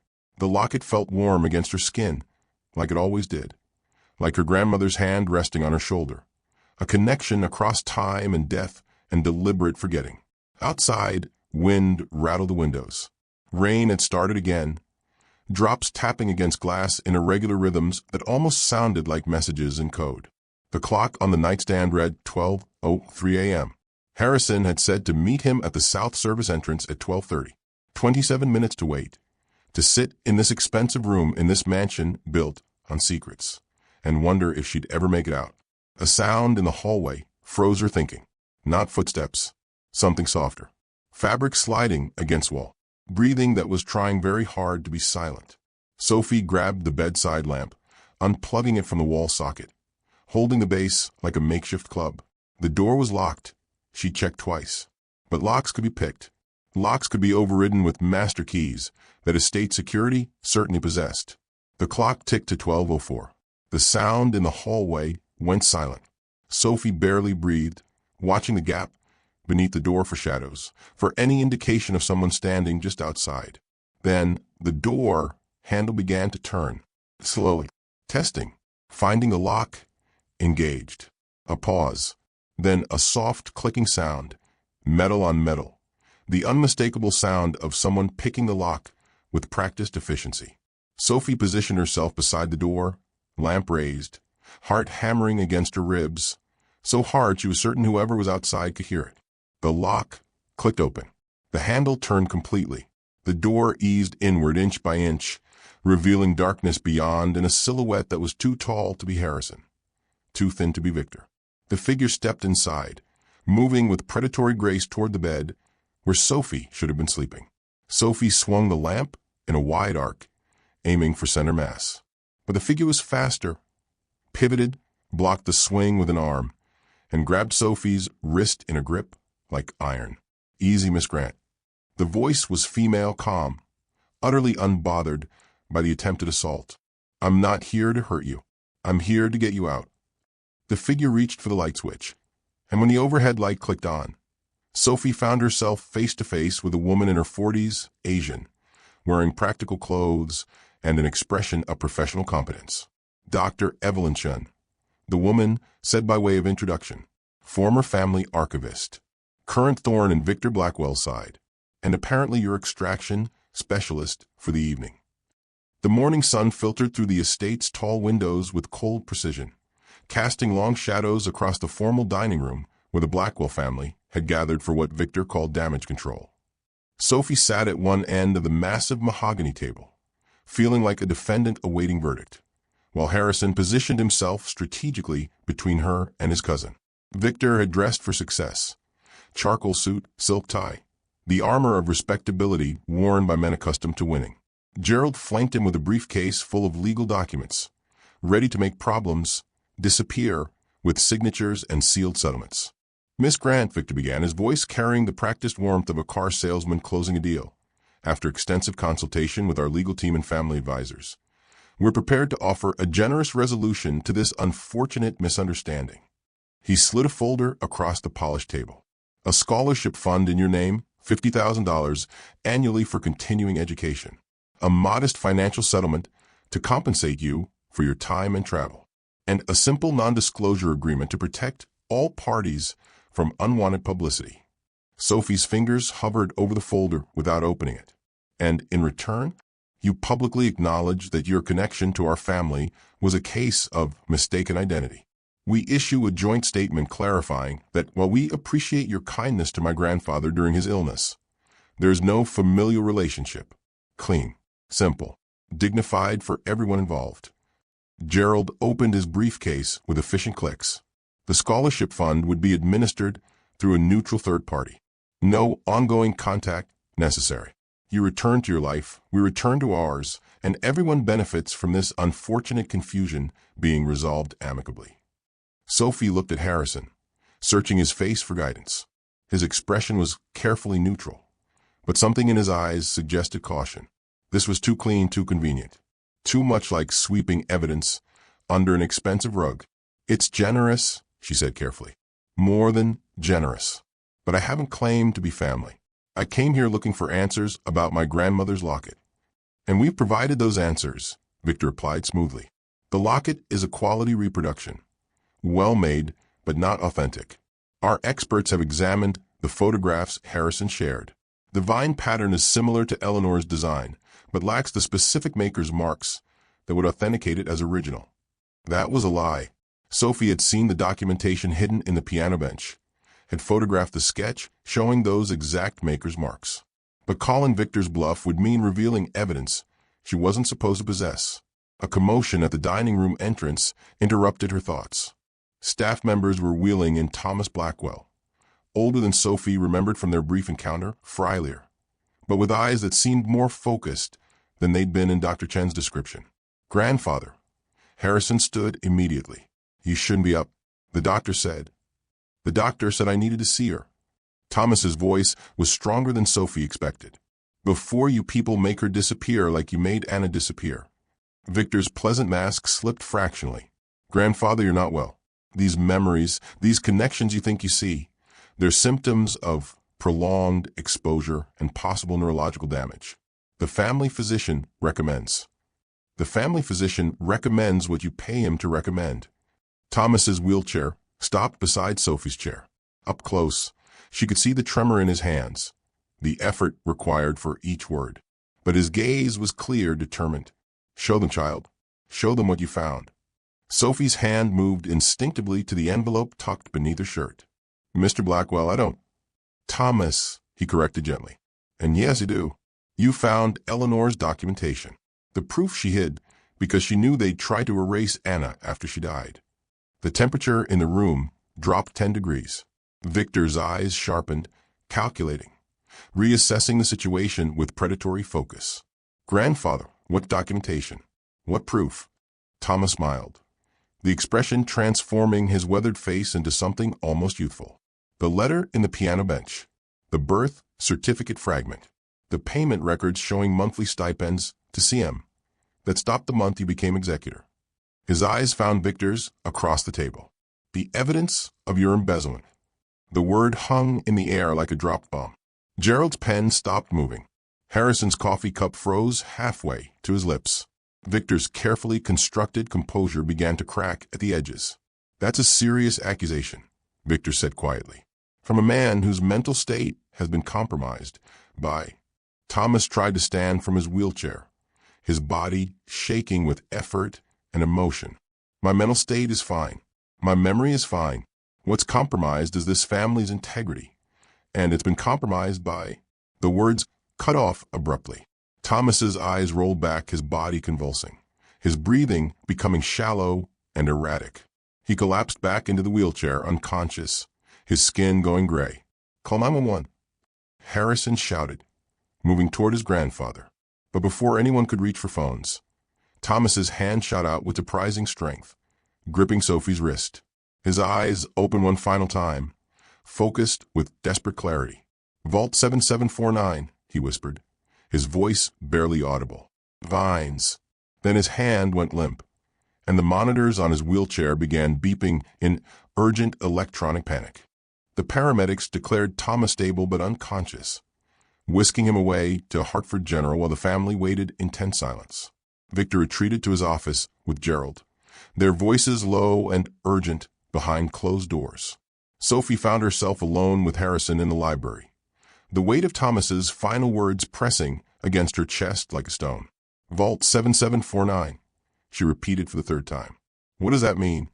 Harrison paced between towering bookshelves, his composure finally cracking after hours of careful control. The estate vault has numbered sections for different types of storage. Section 77 is Eleanor's personal collection, jewelry, documents, things she kept separate from the main family holdings. And 49, individual storage compartment. But I've never heard of a 7749. The highest numbered compartment in that section is 7738. He stopped pacing, turned to face her. Unless there's a hidden compartment, something off the official inventory. They made their way through service corridors to avoid Victor's potential surveillance, moving through the estate's bowels where the true business of wealth was conducted, climate control systems, security hubs, storage areas that held the accumulated detritus of generations. The vault entrance was secured behind a wall panel in what appeared to be a utility closet, accessible only through biometric scanners that recognized Harrison's palm print and retinal pattern. The vault beyond was larger than Sophie had expected. Room after room of climate-controlled storage where art, jewelry, documents, and artifacts waited in organized silence. Section 77 occupied a corner room, where Eleanor's personal collection lay arranged with museum-quality precision. Harrison counted compartments along the wall, numbered brass plates marking individual storage units. 7736, 7737, 7738. He stopped at what appeared to be the end of the wall. There's no 7749. Sophie studied the wall, running her hands along the smooth surface. Thomas, said Vines. What if that wasn't a random word? What if it was an instruction? She pulled the locket from beneath her shirt, examining the intricate vine pattern etched into its surface. The design was specific, not random botanical decoration, but a deliberate pattern. Leaves and tendrils that curved in particular directions, forming shapes that might be numbers, she whispered. The vine pattern. If you trace the main stems. Her finger followed the engraved lines. 7, 7, 4, 9. Harrison leaned closer. You're right. It's encoded in the design. The pattern isn't just decorative, it's a combination. Sophie pressed the locket against what appeared to be a blank section of wall. For a moment, nothing happened. Then, with a soft click, a panel slid aside, revealing a hidden compartment just large enough to hold a few precious items. Inside was a sealed envelope, yellowed with age but intact. Eleanor's handwriting on the front, for Anna's daughter, and beside it, a small metal box containing photographic negatives wrapped in acid-free tissue. Harrison lifted the envelope with reverent care. This is what Thomas wanted us to find, what Eleanor hid from everyone, including her own family. The letter inside was dated December 15th, 1994, 3 months before Eleanor's death. Her handwriting was shaky but determined, the words of someone racing against time to preserve truth before it could be buried. My dearest Anna, if you are reading this, then the worst has happened, and they have found you despite all my efforts to keep you safe. I pray this letter reaches your daughter instead, that somehow the truth will survive even if we do not. The transaction you witnessed was real. The money you saw being transferred was real. The threats made against you and your child were real. I gave you new documents, a new name, money to disappear, because I believed, I hoped, that distance would protect you from what my own family was capable of. I was wrong. They have found you, haven't they? They have found your daughter. And now the only protection I can offer is this truth, hidden where only Anna's heir would think to look. The trust was meant for 3 daughters. The payments were meant to continue for 3 lines. What they have stolen from you, they have stolen from your child. Make them pay. Make them remember. All my love, Eleanor. Sophie's hands shook as she read the letter aloud. This wasn't just family drama. This was evidence of a conspiracy that had lasted 30 years, of threats made and money stolen and lives erased for the simple crime of existing. Harrison held up the negatives to the light. Even without proper development, shapes were visible, documents, photographs, what looked like bank records. We need to develop these. See what evidence Eleanor preserved. A sound from the vault entrance made them both freeze. Footsteps, multiple people, moving with purpose. Harrison. Victor's voice echoed through the vault corridors. Are you in here? We need to discuss grandfather's condition and Miss Grant's immediate departure. Harrison grabbed Sophie's arm, pulled her deeper into Eleanor's section. Emergency exit, he whispered. Service tunnel that leads to the garage. But we need to move now. They gathered the letter and negatives quickly. As they reached the service tunnel entrance, a new sound stopped them cold, the electronic beep of a security system engaging. The vault was going into lockdown. Victor's voice came over hidden speakers. Miss Grant, please return to the main family area. We have some final paperwork to complete before your departure. The DNA testing kit is waiting. Sophie looked at the kit that had somehow appeared on a table they hadn't noticed before, official laboratory logos, expedited processing promises, a note in Victor's handwriting. Mandatory for all estate claims. Results in 48 hours. The trap was closing, but they had the letter, the negatives, proof that Eleanor had tried to protect Anna's line. The question was whether they could survive long enough to use it. 48 hours later, Sophie sat in the same dining room where Thomas had collapsed, staring at documents that destroyed everything she discovered. The DNA results were conclusive, professionally certified, bearing the seal of one of the country's most respected genetic testing laboratories. No familial relationship detected. The words seemed to mock her from the expensive letterhead. Mitochondrial DNA analysis showed no maternal connection to Eleanor Blackwell or her known descendants. Y chromosome markers ruled out paternal connection to the Blackwell line. Nuclear DNA comparison indicated less than 0.02% shared genetic material. Well, within the range of statistical noise. I'm sorry, Miss Grant. Harrison's voice was genuinely regretful, but he wouldn't meet her eyes. The science is clear. Whatever connection my grandfather thought he saw, whatever resemblance he imagined, the DNA doesn't support it. Victor sat across the table with the satisfied expression of a man whose calculations had proven correct. These results eliminate any legal claim you might have attempted to make against the estate. The laboratory's reputation is beyond question. They've handled genetic verification for the Supreme Court, the Smithsonian, the Vatican. Their findings are definitive. Sophie held the locket through her shirt, feeling its familiar weight. Everything she discovered, Eleanor's letter, the hidden vault, Thomas's recognition, seemed to evaporate in the face of cold genetic science. But the letter, the negatives, the evidence Eleanor preserved, proves that my great-grandmother was a generous woman who helped many people, Victor interrupted smoothly, including young mothers in difficult situations who weren't necessarily related to our family. Eleanor's charity was well documented. Her desire to help women named Anna, Clara, Catherine, or Margaret, common names she associated with family, was one of her known eccentricities. Gerald opened his briefcase with practiced efficiency. The scholarship offer remains available, Miss Grant. $50,000 annually, administered through a neutral foundation. Contingent only on signing a standard non-disclosure agreement acknowledging that no familial relationship exists. The room felt smaller than before, the portraits on the walls pressing in like judges pronouncing sentence. Sophie had arrived here as a potential heir to generations of accumulated wealth. She was leaving as exactly what she'd been when she walked in, a waitress who'd shown kindness to a confused old man. "I need some air," she said quietly, standing from the table. "Some time to think." "Of course." Victor's smile was magnanimous in victory. "Take all the time you need. Gerald will prepare the paperwork for your review." Sophie walked out of the dining room, through the foyer where she'd first seen Eleanor's portrait, past the drawing room where Victor had first accused her of fraud.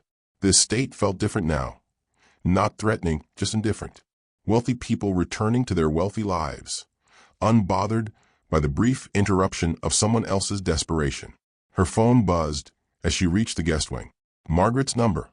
"Sophie? Honey, are you okay? I've been seeing the news reports, and they're saying it was all a mistake."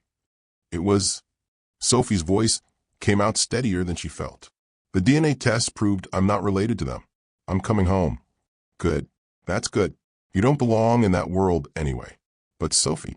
Margaret's voice dropped to a whisper. "Someone broke into your apartment. The police are here. Your landlord called me because my number was on your emergency contact list." Sophie stopped walking. "Broke into my apartment? Windows smashed. Place turned upside down. They took some things, electronics, anything that looked valuable." "But Sophie, they specifically went after that old flower tin you kept under the sink. Tore the place apart looking for it." The world tilted. Sophie gripped the phone harder, her mind racing through implications. "Are you sure it was the flower tin? Are you sure they were looking for something specific?" "Your neighbor, Mrs. Henderson, saw everything. Said a black SUV pulled up around noon yesterday. 2 men in suits. Professional looking. They knew exactly what they were after." Black SUV. 2 days ago, right around the time the DNA samples were being processed. Sophie turned and looked back toward the main house, toward the dining room where Victor and Gerald were probably celebrating the successful elimination of an inconvenient complication. Her apartment had been searched the same day her DNA was tested. That wasn't coincidence. "Margaret, I need you to listen to me carefully. Don't trust anyone asking questions about me. Don't talk to anyone from the Blackwell family or their representatives. And whatever you do, don't let anyone know you still have contact with me." "Sophie, you're scaring me. What's going on?" "I don't know yet, but I'm coming home. And Margaret, if anyone else breaks in, if anyone else asks questions, call the police immediately. Don't try to handle it yourself." Sophie ended the call and stood in the hallway, surrounded by portraits of people who'd spent generations protecting their wealth from inconvenient truths. The DNA results might be legitimate, or they might be carefully crafted lies designed to eliminate a problem before it became a lawsuit. Either way, someone had been desperate enough to burglarize her apartment, to destroy her possessions, to steal the one physical connection she had to her grandmother's past. Sometimes the truth isn't stolen, she thought. It's buried alive, left to suffocate in silence while lies walk around in expensive suits, shaking hands and signing documents that make problems disappear. Sophie Grant had been a problem for exactly 48 hours. Now she was going home to figure out why that had been 48 hours too long for someone to tolerate. The drive back to Millbrook felt like traveling backward through time, from manicured wealth to real-world consequences, from marble halls to busted apartment locks and broken glass. Sophie's landlord, Mr. Rodriguez, met her in the building's lobby with expressions that mixed sympathy with the particular weariness of someone who'd seen too much urban chaos. "I'm sorry, Sophie. Insurance will cover most of it." But they were thorough. He handed her a new key. Police dusted for fingerprints, took photos. Professional job, they said, knew what they were looking for. Sophie climbed the 3 flights to what had been her sanctuary, her first apartment that was truly hers. The door stood slightly ajar. Yellow police tape stretched across the frame like bandages over a wound. Beyond it, devastation. They hadn't just burglarized her apartment. They dissected it. Every drawer dumped, every cushion sliced open, every hiding place exposed. Her mattress lay in the center of the room, foam stuffing scattered like snow. Kitchen cabinets hung open, their contents forming archaeological layers on the floor. But it was the precision that disturbed her most. This wasn't random destruction. Someone had known exactly what they were looking for, had moved through her possessions with surgical focus. Electronics were gone, laptop, phone charger, the small television her grandmother had left her. But books were untouched, jewelry ignored, clothes trampled but not stolen.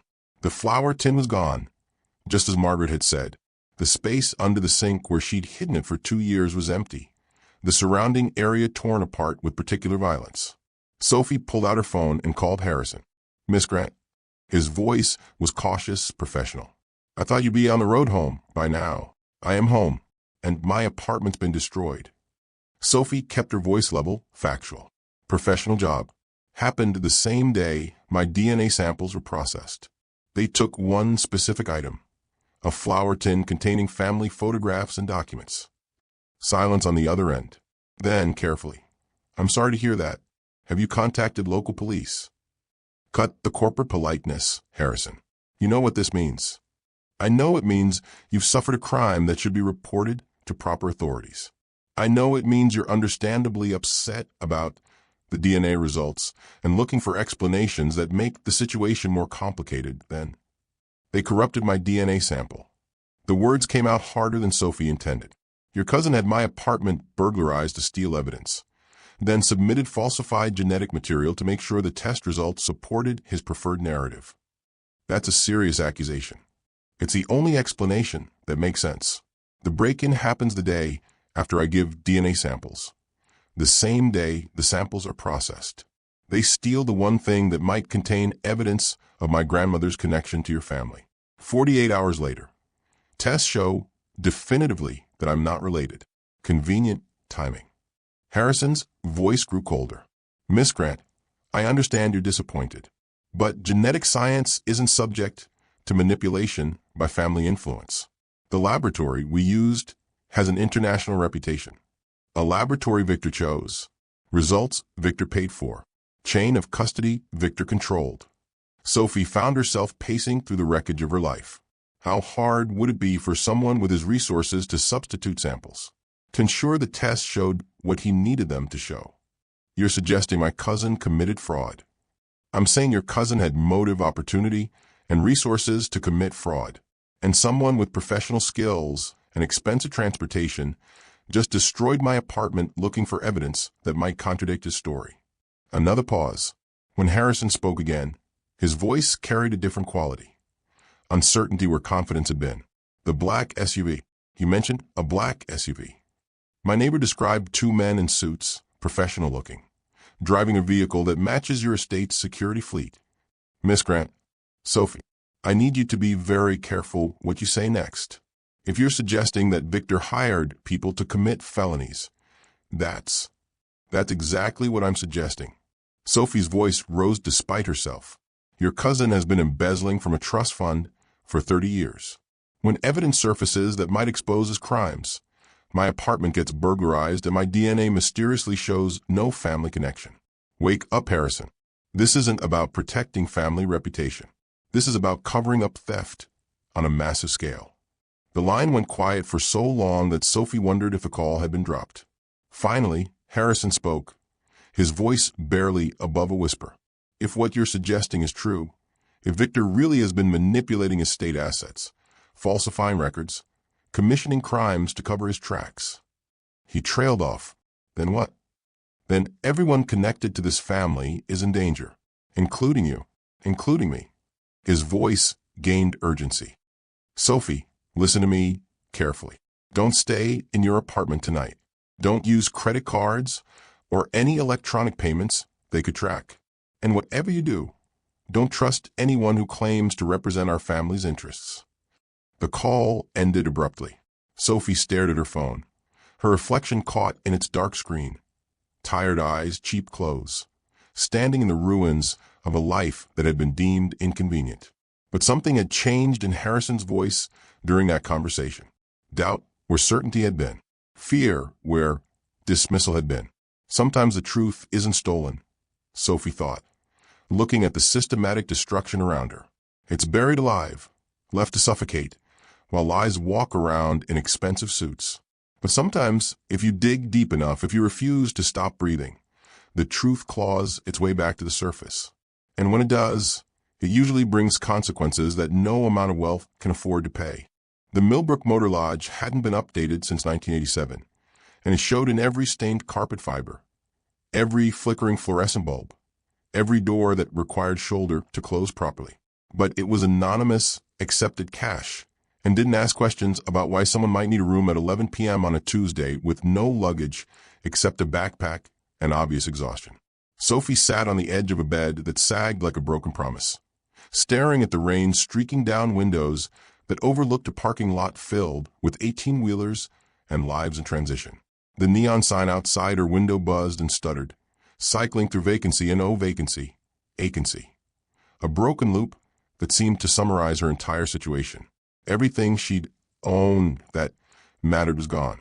Apartment destroyed. Evidence stolen. Family history erased by DNA tests that proved she was nobody special. Just another desperate person with delusions of connection to wealth beyond imagining. The locket felt heavy around her neck, not the comfortable weight of memory anymore, but the burden of questions without answers. Had her grandmother really been Eleanor's daughter? Or had Anna Grant been just another desperate woman helped by a rich family's charity? Someone who'd invented connection where none existed? Sophie pulled out the locket and studied its vine pattern in the motel room's harsh light. The engravings were real, clearly custom work by a skilled jeweler. But custom work didn't necessarily mean family heirlooms. Rich people commissioned jewelry for all sorts of reasons. Gifts for servants, charity donations, tokens of appreciation for people who'd shown kindness during difficult times. Maybe Thomas's recognition had been the confused gratitude of a mentally ill man toward someone who'd fed him when he was hungry. Maybe the DNA results were legitimate. Maybe she was exactly what Victor had claimed from the beginning, a waitress with a reproduction locket and a story that seemed more convincing than it actually was. Her phone buzzed. A text from Margaret. Reporters came by the diner, asking about you. Told them you were out of town visiting family. Are you safe? Sophie typed back, safe. Don't talk to anyone else. We'll call tomorrow. But was she safe? Someone had burglarized her apartment with professional efficiency. Someone had stolen the only evidence that might have supported her story. Whether that someone was Victor Blackwell or just opportunistic criminals who'd seen her name in the news, the result was the same. She was alone, broke, and further from answers than when she'd started. Rain hammered the window with increasing intensity, turning the parking lot into a shallow lake that reflected the motel's neon signs in fractured rainbows. Sophie watched an 18-wheeler pull out, its driver heading toward a highway that led somewhere else, somewhere that might be better or worse, but would at least be different. She could do that, pack up her remaining possessions, use the last of her savings for a bus ticket to somewhere the Blackwell name meant nothing, where she could start over without the weight of unanswered questions.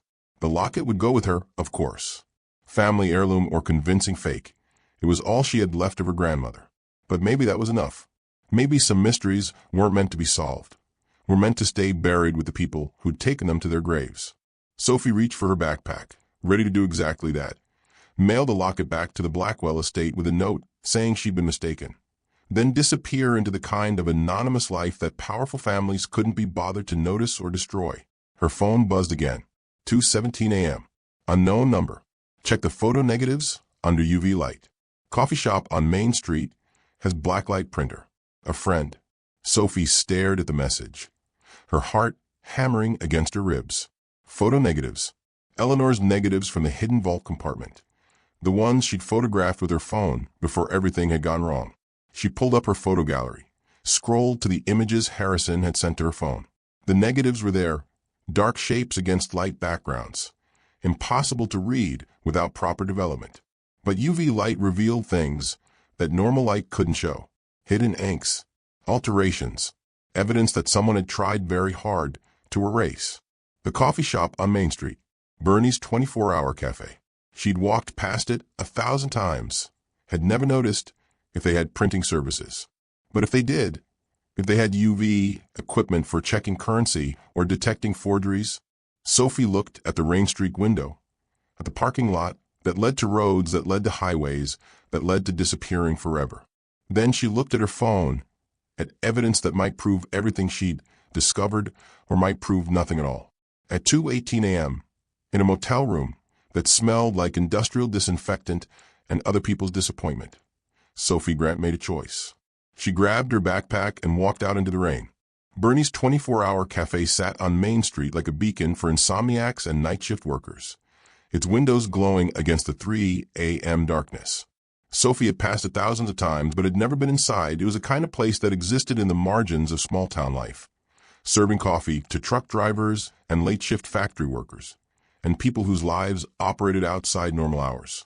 The owner, Bernie Chun, looked up from behind the counter with the expression of someone accustomed to unusual requests at unusual hours. Mid-50s, graying hair pulled back in a practical ponytail. The kind of person who'd probably seen everything and found most of it unsurprising. "You're the girl from the news," Bernie said, not accusingly, just stating fact. "The waitress with the Blackwell connection." "Former connection," Sophie replied. "DNA tests proved I was wrong." Bernie nodded, wiping down the counter with practiced efficiency. "DNA tests prove what the people paying for them want them to prove. What can I get you?" "Coffee's fresh. Made it 20 minutes ago." "Actually, I need a favor. Someone told me you might have UV equipment for checking documents." Bernie's eyes sharpened with interest. "Counterfeiting investigation? Currency verification?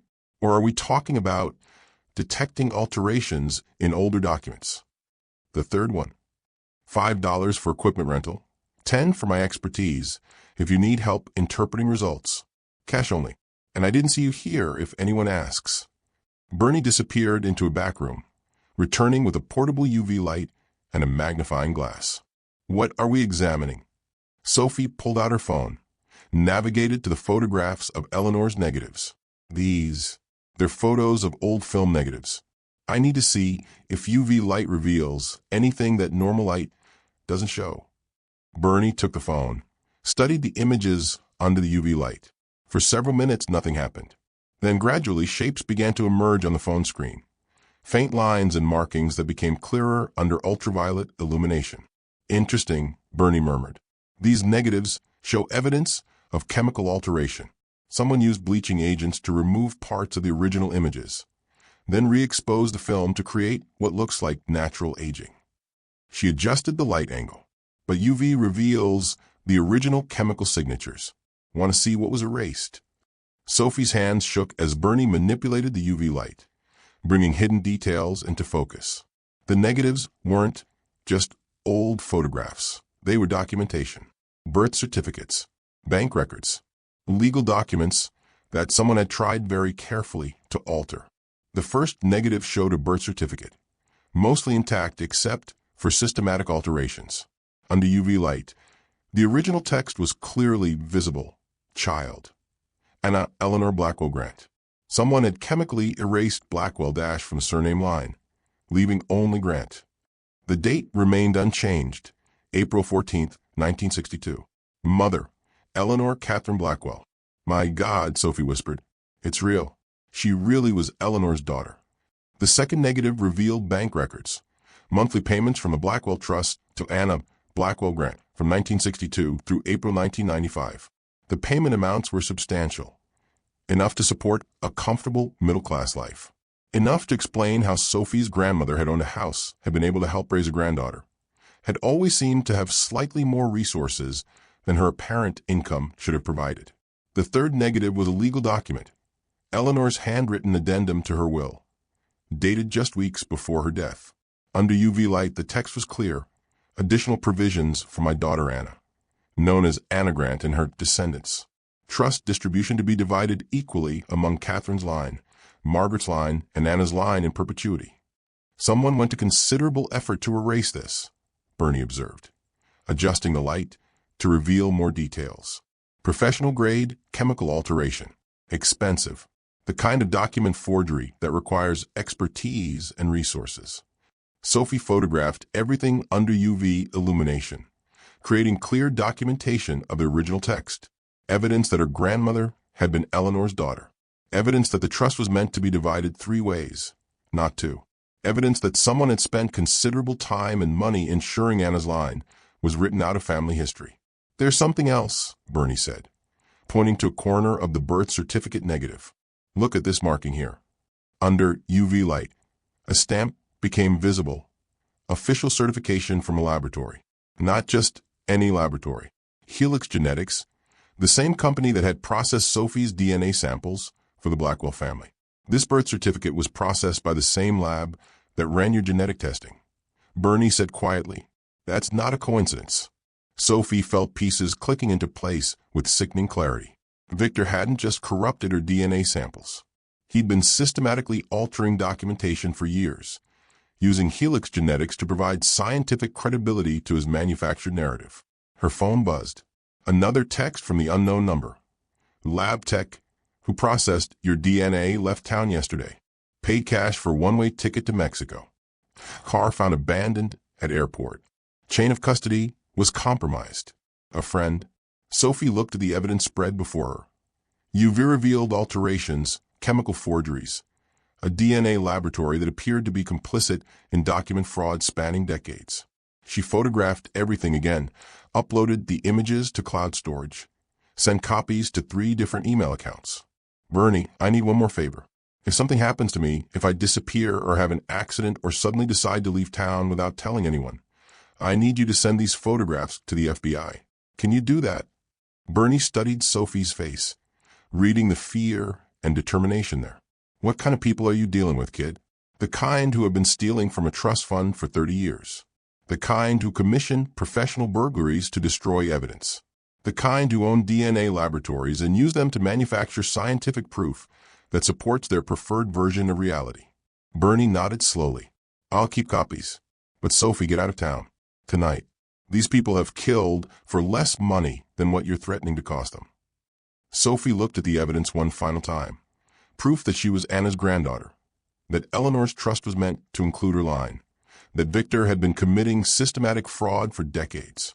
The question was whether she'd survive long enough to use it. The message came through an encrypted app Sophie had never used before, downloaded at Bernie's insistence after their UV light session. Dr. Evelyn Chin wanted to meet. Not at the estate. Not anywhere near Blackwell territory.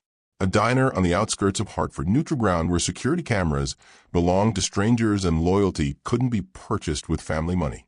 Sophie arrived 30 minutes early, positioned herself in a booth with a view of both entrances, and waited with coffee going cold in her hands. At exactly 9 a.m., a woman walked in, Asian early 40s, dressed in practical clothes that suggested someone who'd been traveling light and moving fast. Her eyes swept the diner with professional efficiency before settling on Sophie. "Miss Grant." Dr. Chin slid into the booth without waiting for invitation, placing a leather portfolio on the table between them. "I'm glad you're still alive. That's not a dramatic statement. 3 people who've threatened Victor's inheritance consolidation are dead. 2 accidents, 1 suicide. You're number 4, which makes you either very lucky or very careful." Sophie's coffee cup froze halfway to her lips. 4? Victor's been systematically erasing potential heirs for 15 years. Started when he became executor after Eleanor's death. Dr. Chin opened the portfolio, revealing copies of documents, ledger pages, bank statements, incorporation papers for shell companies. "I was the family archivist for 7 years. My job was to maintain historical records, verify provenance, ensure the estate's documentation remained accurate. What I discovered instead was fraud on an impressive scale." She slid the first document across the table. Bank records showing payments from something called Blackwell Heritage Consulting LLC to an account registered to Victor personally. The amounts matched to the dollar. The monthly stipends that had been paid to CM before Victor took control. "He didn't stop the payments to your grandmother's line," Dr. Chin explained. "He redirected them, created a shell company, funneled Eleanor's designated trust payments through it, then moved the money into his personal accounts. Approximately $3 million over 15 years. Sophie stared at the numbers, her mind struggling to process the scale. $3 million stolen from my family. From Anna's line, yes, but that's just one stream. Dr. Chen laid out more documents, a web of shell companies' offshore accounts, real estate purchases made through intermediaries, all funded by money that was supposed to be held in trust for Eleanor's 3 daughters and their descendants. Victor's wealth isn't inherited, Dr. Chen continued. It's embezzled. The consulting fees, the investment returns, the successful ventures he brags about, all funded by money stolen from the trust he was supposed to protect. Harrison appeared at the booth entrance, looking haggard and sleep-deprived. Dr. Chen, Miss Grant, I got your message. Sit, Dr. Chen commanded, and Harrison obeyed, sliding in beside Sophie. You want a proof? Here's proof. Ledger pages showing systematic fund transfers. Incorporation documents for companies that exist only on paper. Bank statements proving Victor has been stealing from his estate since the day he gained control. Harrison studied the documents with the focused intensity of someone whose world was being systematically dismantled. This is enough for criminal prosecution. Fraud, embezzlement, possibly conspiracy, and obstruction of justice. It's enough to destroy him, Dr. Chen agreed. Which is why I disappeared. Why I've been living out of motels and using burner phones for 3 months. Because Victor doesn't just protect his reputation. He eliminates threats. She pulled out another document, this one a timeline with names and dates. Patricia Blackwell, 2012, Eleanor's goddaughter, claimed she had letters proving Anna existed. Died in a car accident 3 days before meeting with the state lawyers. Brake line failure ruled mechanical fault. Michael Garrison, 2016, genealogist hired by a distant cousin. Discovered documentation of Eleanor's 3rd daughter. Heart attack at 43. No prior history of cardiac problems. Rebecca Hayes, 2019. Private investigator looking into Blackwell family history. Suicide by prescription overdose, even though friends said she'd never shown signs of depression. Sophie felt ice spreading through her chest. You're saying Victor murdered these people? I'm saying people who threatened Victor's financial interests died conveniently. I'm saying the police investigations were perfunctory, the medical examiner's reports suspiciously conclusive, and the families were compensated generously for their cooperation in not pursuing further inquiry. Dr. Chen's expression was hard. I'm saying that when I started asking questions about these coincidences, my apartment was burglarized, my car was sabotaged, and I received a visit from men who very politely suggested I should consider early retirement for health reasons. Harrison's face had gone pale. My cousin is a thief, not a murderer. Your cousin is whatever he needs to be to protect what he considers his. Dr. Chen gathered the documents back into the portfolio. You wanted the truth, Harrison. Here it is. Your family fortune is built on systematic theft. Your cousin has been eliminating obstacles for over a decade. And Sophie is next on his list, unless we move first. The diner suddenly felt smaller, walls pressing in. Sophie looked at the evidence spread across the table. Proof that her grandmother had been robbed, that her family line had been erased, that 3 people had died to keep these secrets buried. What do we do? She asked quietly. Dr. Chen smiled, sharp and dangerous. We destroy him, publicly, completely, before he has a chance to make you disappear like the others. Harrison met Sophie's eyes across the table. Maya's right. If we're going to do this, we need to move now, before Victor realizes we've connected the pieces. Julian's been systematically erasing heirs to consolidate inheritance, Dr. Chen said, her voice dropping even lower. You're the 3rd person in 15 years who's gotten close enough to the truth to be dangerous. The difference is, this time we have documentation. This time we have proof. And this time, we're not going to let him win. 3 days later, the Blackwell estate dining room was arranged like a theater set for inevitable tragedy. Crystal chandeliers caught afternoon light and scattered it across white linen tablecloths where silver place settings waited like tiny weapons. The family had gathered, not all of them, but enough. Board members, legal advisors, family elders who'd been summoned with vague promises of important announcements regarding estate matters. And at the head of the table, diminished but present, sat Thomas Blackwell in his wheelchair, oxygen cannula running to his nose, eyes more alert than they'd been in years. Sophie stood near the entrance with Harrison and Dr. Chen, the portfolio of evidence feeling like it weighed 1,000 pounds. She dressed carefully that morning, not expensive, but dignified. The locket hung visible against her shirt, deliberate provocation. Victor presided from his position at the other end of the table, Gerald flanking him with briefcases full of counter-documentation, prepared for battle. When he saw Sophie, his expression flickered. Surprise, calculation, recognition that the problem he'd tried to eliminate had returned with reinforcements. Miss Grant. Victor's voice carried false warmth. I wasn't aware you'd be joining us. I thought we'd resolved your misunderstanding about family connections. We're here to unresolve it, Harrison said, moving to stand beside Sophie. Grandfather requested this meeting. He has things to say that the family needs to hear. Murmurs rippled through the assembled relatives.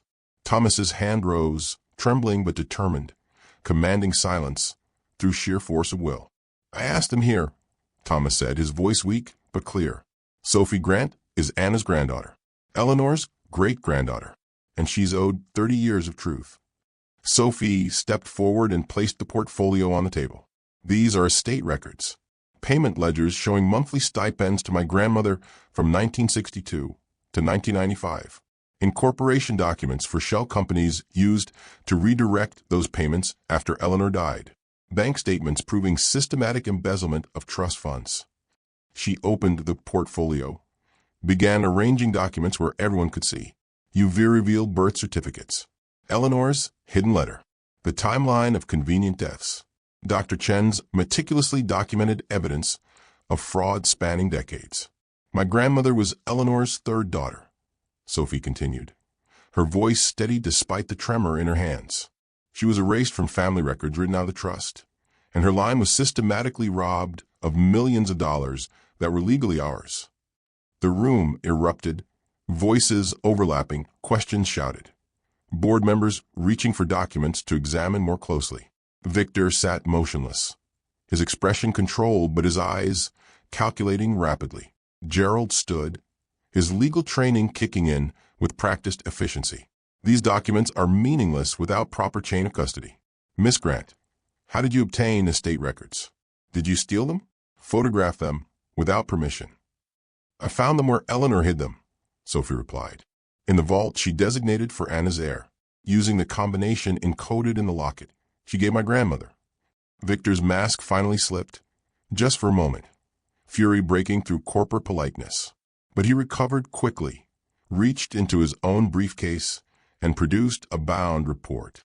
Since we're sharing documentation, he said smoothly, perhaps Miss Grant should see this. An independent expert analysis of the photo negatives she claims prove her connection to our family. He slid the report across the table. Sophie opened it, her stomach sinking as she read. Conclusion: sophisticated digital forgery. Negatives show evidence of modern chemical alteration designed to mimic historical aging. UV revealed text inconsistent with authentic 1960s documentation. Estimate creation date: 2024 to 2025.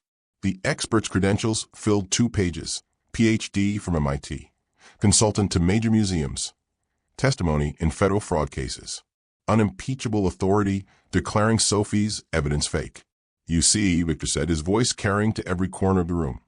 Miss Grant has gone to considerable effort to manufacture evidence supporting her claim. But science doesn't lie. These negatives are modern forgeries created recently designed to defraud our family. Board members who'd been leaning towards Sophie pulled back. Relatives who'd seemed sympathetic now looked suspicious. The room's energy shifted, sympathy curdling into doubt, curiosity hardening into hostility. Sophie looked at Harrison, saw uncertainty flickering across his face. Even Thomas seemed diminished, confused by the technical jargon of forgery analysis. Victor stood, commanding attention like a judge delivering verdict. I move that we conclude this unfortunate matter. Miss Grant will leave peacefully. We will not pursue legal action for attempted fraud, and this family will return to the business of protecting our legitimate legacy. The room murmured agreement. Sophie felt the moment slipping away, felt truth being buried again beneath expensive lies and technical reports that made doubt seem more reasonable than faith. Then Harrison's phone buzzed. He glanced at it, his expression changing. Wait, everyone wait. He stood, his voice cutting through the murmurs.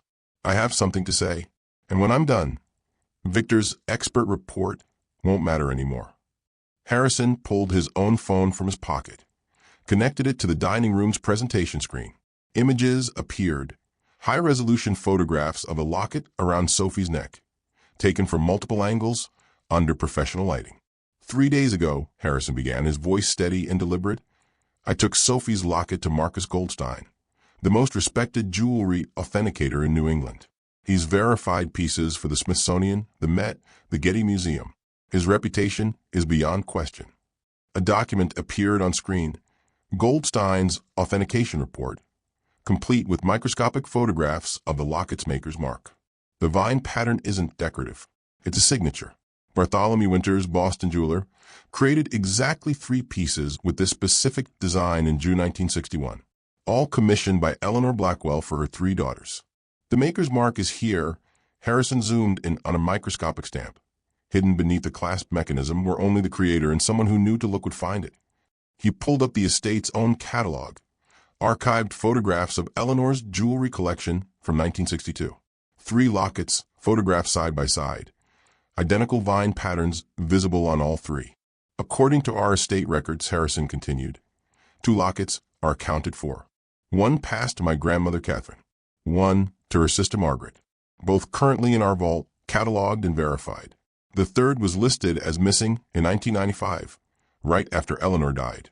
Not stolen, not sold, just missing. He let that word hang in the air. But it wasn't missing. It was with Anna, Eleanor's 3rd daughter, who wore it until she died and passed it to her granddaughter Sophie. Harrison's eyes found Victor across the table. The only way Sophie could possess an authentic Winters piece with Eleanor's custom vine pattern is if she inherited it from Anna. There's no other explanation. Before Victor could respond, a commotion at the dining room entrance drew everyone's attention. Margaret Porter stood there, slightly disheveled from travel, holding something wrapped in cloth. Sorry I'm late, Margaret said, moving to Sophie's side. Had a hell of a time getting past your security, but I brought something I thought you'd want to see. She unwrapped the cloth, revealing the battered flour tin that had been stolen from Sophie's apartment. Found it yesterday at Riverside Pawn, 3 towns over. Anonymous tip called the diner. Said I should check there. Cost me $200 to buy back Sophie's own property. Margaret opened the tin and pulled out papers Sophie thought were lost forever. But these weren't the same documents. These were originals, not copies. Yellowed with age, edges crumbling, but unmistakably authentic. Eleanor's letter to Anna, Margaret said, placing it on the table. Dated 1962, notarized by Benjamin Hartwell, whose signature appears on dozens of legitimate Blackwell estate documents from that era. The paper's been carbon dated. I had it tested before coming here. Authenticated to 1962. Give or take 2 years. She laid out the second document. Birth certificate for Anna Eleanor Blackwell Grant, born April 14, 1962, at Hartford General Hospital. Mother, Eleanor Catherine Blackwell. The hospital still has records. I checked. They match.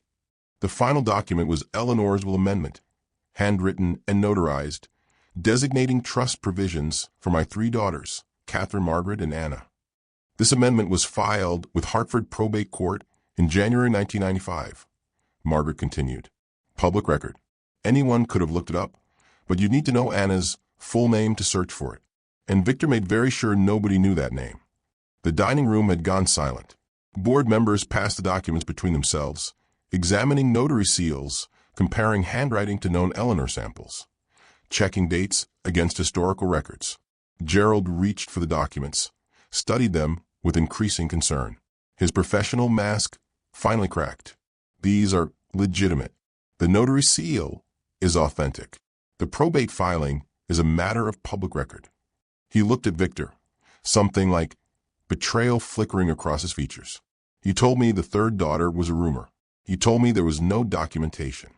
Because there wasn't supposed to be, came a voice from the head of the table. Everyone turned. Thomas had pushed himself more upright in his wheelchair, oxygen hissing softly. But his eyes were clear and focused in a way they hadn't been since Sophie arrived. Eleanor told me, Thomas said, on her deathbed, told me about Anna, about the baby she'd given up for adoption in 1962 because the family wouldn't accept a child born out of wedlock. Told me she'd been paying support all those years. Told me the trust was meant to be divided 3 ways. His hand shook as he pointed at Victor. And when I confronted you, when I said we needed to find Anna's descendants and make things right, you said I was confused, said it was dementia, threatened to have me declared incompetent if I told anyone. So I ran, lived on the streets for 3 years because it was safer than staying in this house with you. The room erupted again, but this time the energy had shifted completely. Board members were pulling out phones, making calls. Legal advisors were conferring in urgent whispers. Family members who'd sat silent were now demanding explanations. Gerald stood slowly, gathering his briefcase with mechanical precision. I can't defend this anymore. Victor's face had gone ashen. Gerald, sit down. We can explain. No. Gerald's voice was quiet but absolute. I signed estate documents based on representations you made about family structure. I advised the board on financial decisions predicated on a 2-way trust split. If that split was always meant to be 3 ways, every decision I've made for this family over the past decade was based on fraudulent information. He looked around the room at the assembled family. I resign as estate counsel, effective immediately. And I recommend you all lawyer up independently, because the litigation that's about to descend on this family will make your ancestors' industrial lawsuits look like small claims court. He walked out.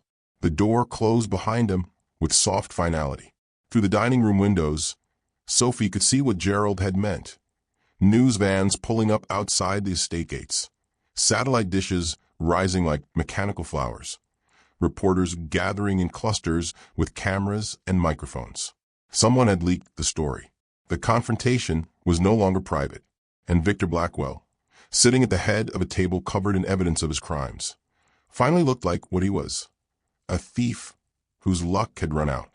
The board members moved with the mechanical efficiency of people in damage control mode. Phones out, legal consultations happening in rapid whispers.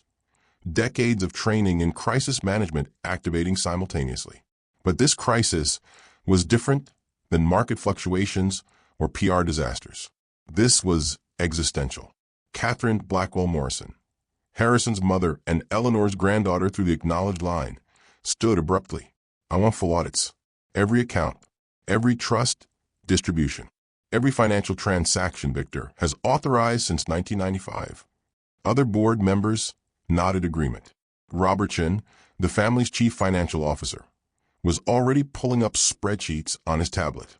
Preliminary review shows significant discrepancies between authorized trust disbursements and actual account balances.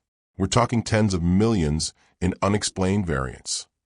It's not unexplained, Dr. Chin interjected, pulling more documents from her seemingly bottomless portfolio. It's embezzlement, and I can prove it. She laid out the shell company incorporation papers, the maze of offshore accounts, the real estate purchases made through intermediaries. Each document told part of the story. Consulting fees that matched Anna's monthly stipend payments exactly. Transfers timed to coincide with trust distribution dates.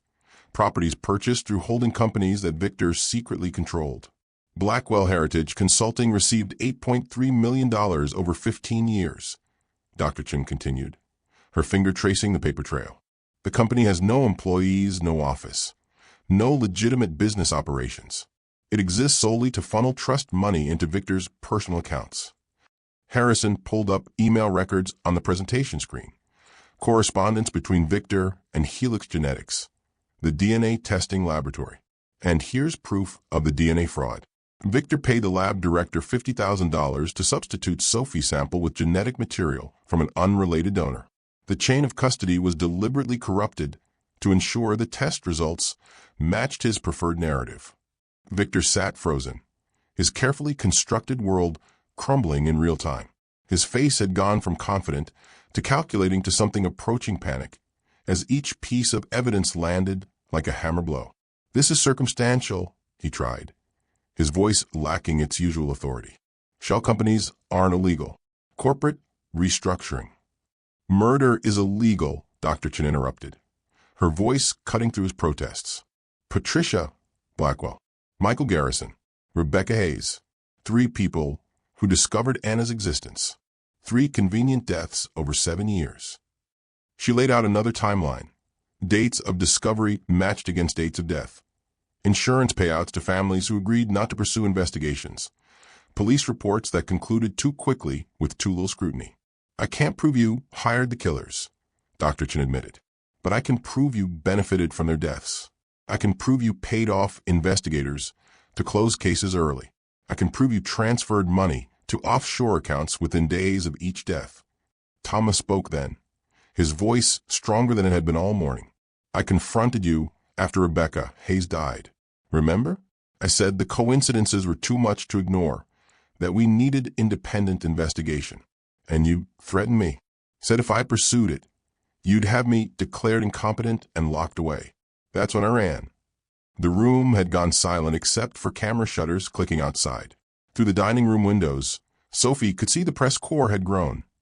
Dozens of reporters now, satellite trucks for major networks, the kind of media attention that destroyed reputations and ended political careers. Catherine spoke into silence, her voice shaking with fury.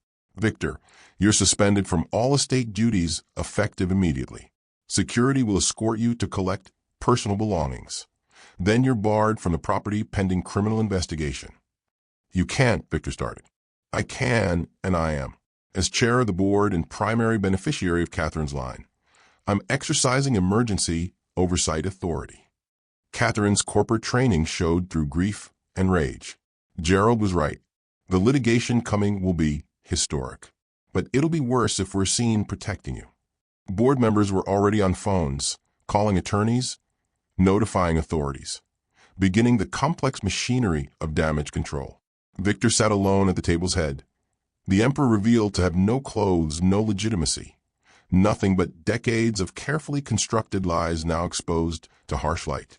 Harrison approached his cousin, his expression a complex mixture of anger and something that might have been pity. You could have had everything legitimately. The trust would have supported you for life. But you couldn't accept sharing, couldn't tolerate Anna's line having what you thought belonged solely to you. She wasn't real family, Victor said quietly, almost to himself. Anna was a mistake Eleanor tried to erase. I was just finishing what she started. No, Thomas said from his wheelchair. Eleanor tried to protect Anna, gave her money, documentation, a way to survive outside this family's judgment. You took what Eleanor built and turned it into theft, turned family protection into systematic erasure. Through the windows, Sophie watched reporters surge toward the entrance as estate security tried to maintain perimeter. Questions were being shouted, cameras flashing. The story was breaking nationwide: old money corruption, hidden heirs, potential murder conspiracies. The kind of scandal that would dominate news cycles for months. Catherine looked at Sophie, then at the press gathering outside. Someone needs to make a statement. Control the narrative before it controls us. I'll do it, Sophie said quietly. Harrison looked uncertain. Are you sure? Once you walk out there, your privacy is gone. Your life becomes public property. Sophie thought about her grandmother, about 30 years of silence and erasure, about 3 people who died trying to uncover truths that powerful people wanted buried. She thought about the waitress she'd been 6 months ago, invisible to the wealthy, struggling to survive while her family's money was stolen systematically. Who will speak to the media? Someone asked. Sophie stood, straightened her shirt, touched the locket one final time. I will. The walk from the dining room to the estate's front gates felt like crossing continents. Sophie moved through hallways lined with portraits of Blackwells who'd lived and died without ever having to justify their existence. Past rooms filled with furniture worth more than most people earned in lifetimes. Through the careful architecture of accumulated wealth that had very nearly crushed her for daring to claim connection. Harrison walked beside her, silent support in a world that had proven itself capable of casual cruelty. Dr. Chin flanked her other side, carrying the portfolio of evidence like a shield. Margaret had somehow materialized from a chaos, loyal as always, refusing to let Sophie face this alone. The gates opened, and the wall of sound hit like physical force. Reporters shouting questions, cameras clicking in rapid-fire percussion. Satellite dishes pointed skyward, like flowers seeking sun. Sophie stopped at the designated press area, where microphones had been arranged in a bouquet of competing networks and local stations. She waited for the noise to settle, not from nervousness, but from understanding that whatever she said next would define her story for everyone who heard it. Not Victor's version, not the family's preferred narrative, her truth. "My name is Sophie Grant," she began, her voice steady. "6 months ago, I was a waitress in Millbrook, Ohio, counting tips and wondering if I'd make rent. Today I'm standing in front of cameras as the great-granddaughter of Eleanor Blackwell, heir to a trust fund I didn't know existed, connected to a family that spent 30 years trying to erase any evidence I mattered." She held up the locket, let it catch the light. "This isn't about jewelry. It's not about money. It's about stolen identity, stolen family, stolen dreams. It's about my grandmother, who was given up for adoption because old money families in 1962 couldn't tolerate the shame of an illegitimate child. It's about monthly payments that were supposed to support her life, but were redirected into offshore accounts by a man who decided her line didn't deserve what Eleanor had legally designated." Reporters were silent now, recording devices thrust forward, capturing every word. Eleanor Blackwell tried to protect her daughter Anna. She left money, documents, evidence hidden throughout this estate because she knew powerful people would try to erase inconvenient truths. And she was right. My grandmother's name was removed from family records. Her birth certificate was chemically altered. Trust distributions meant for her descendants were stolen systematically for 15 years. Sophie looked back at the mansion, at Thomas visible in an upstairs window. 3 people who discovered this truth died under suspicious circumstances. Their families were paid to stop asking questions. Their deaths were ruled accidents or natural causes by investigators who moved on quickly and thoroughly. I'm the 4th person to threaten this family's preferred narrative. I'm only standing here because enough people chose courage over convenience." She turned back to the cameras. "This story matters because it's not unique. Across this country, powerful families protect their interests by erasing the inconvenient. Workers are invisible until they cost something. Service employees exist to serve, but never to inherit. The idea that a waitress might have legitimate claim to old money wealth is treated as fraud simply because it challenges assumptions about who deserves to matter." Her voice grew stronger. "But I'm not a fraud. My grandmother wasn't a mistake to be erased. Eleanor's love for her daughter wasn't shameful. The shame belongs to those who decided protecting money mattered more than honoring truth." A reporter shouted a question. "Will you accept your inheritance?" Sophie paused, looked back at the estate one final time. Generations of accumulated wealth sitting behind stone walls and security systems. Enough money to transform her life completely, to never worry about rent or tips or making ends meet ever again. "I'll accept what's legally mine," she said carefully. "Not because I want castles or luxury, but because accepting it means my grandmother's existence is acknowledged. It means Eleanor's 3rd daughter becomes part of family history. It means Anna's line gets the voice she was denied." She held up Dr. Chen's portfolio. "And I'll use those resources to ensure this never happens again. To support workers who are invisible to the wealthy. To fund investigations into convenient deaths. To make it harder for powerful families to erase people who inconvenience their narratives." Another reporter. "Do you forgive Victor Blackwell?" Sophie considered the question, thought about Thomas living on streets for 3 years, about her grandmother struggling despite monthly payments she was owed, about 3 people dead because they asked uncomfortable questions. Forgiveness isn't mine to grant alone. It belongs to everyone he harmed. To Thomas, who was threatened into silence. To my grandmother, who died never knowing her mother had tried to protect her. To Patricia, Michael, and Rebecca, whose families deserve answers about why their loved ones died. She looked directly into the cameras. "What I can say is this. No amount of wealth can bury truth forever. People who are erased from official records still existed. They still loved, still struggled, still mattered. And sometimes, if enough people refuse to look away, truth claws its way back to the surface. The truth is this. Eleanor Blackwell had 3 daughters. One of them was my grandmother. And I'm standing here today because secrets kept in the dark eventually find their way to light." She stepped back from the microphones. The questions erupted again, but Sophie was done.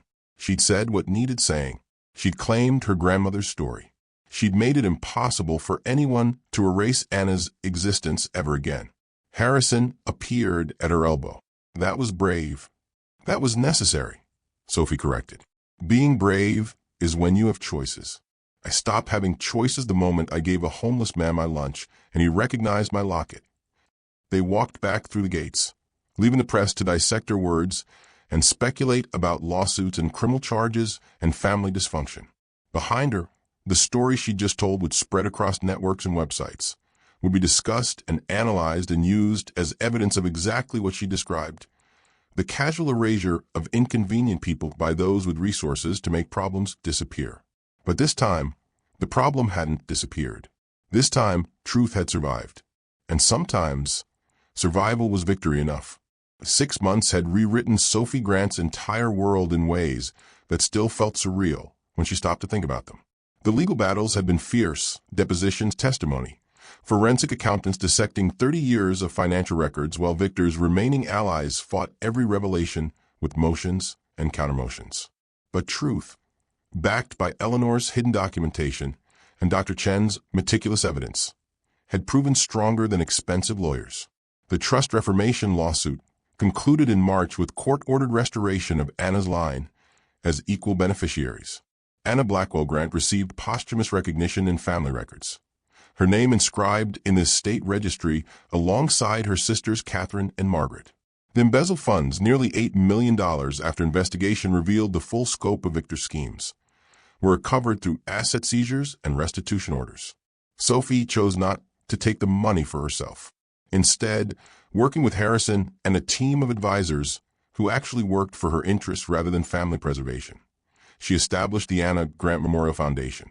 Its mission was simple: supporting service workers, waitresses, janitors, home health aides, the people who kept society functioning while remaining largely invisible to those they served. The foundation's first project brought Sophie home to Millbrook, to the diner where everything had started. Rosie's Diner needed a new owner. Margaret wanted to retire, finally, after 23 years of early mornings and late nights.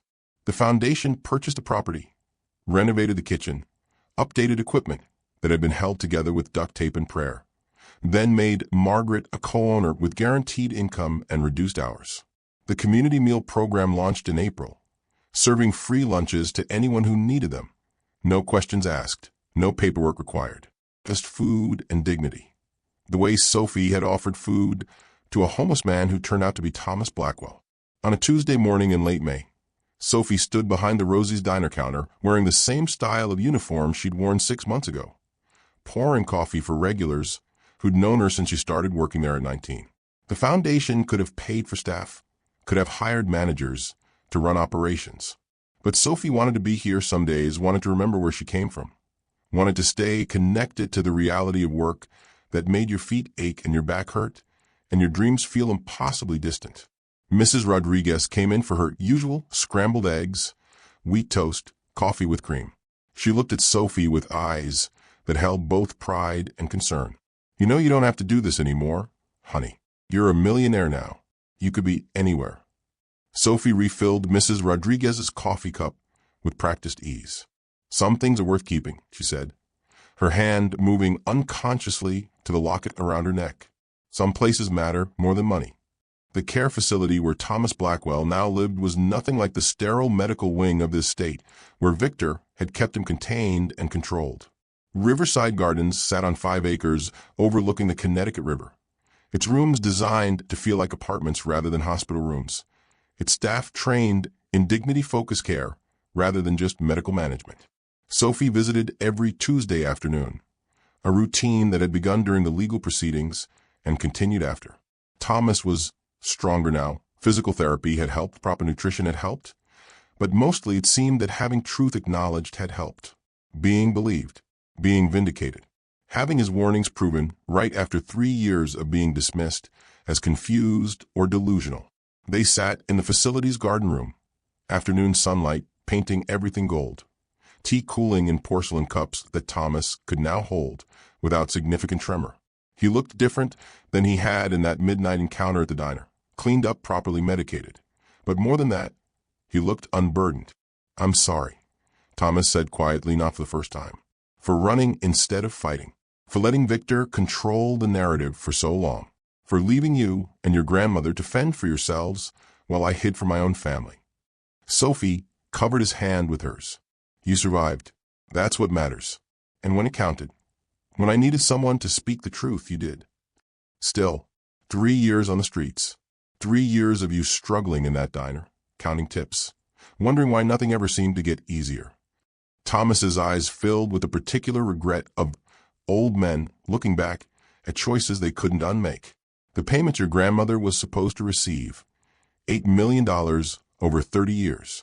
That could have changed everything for your family.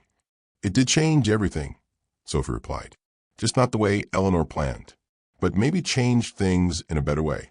If my grandmother had received that money, I might never have become a waitress, might never have been working at Rosie's the day you walked in, might never have given you my lunch, and none of this would have been discovered.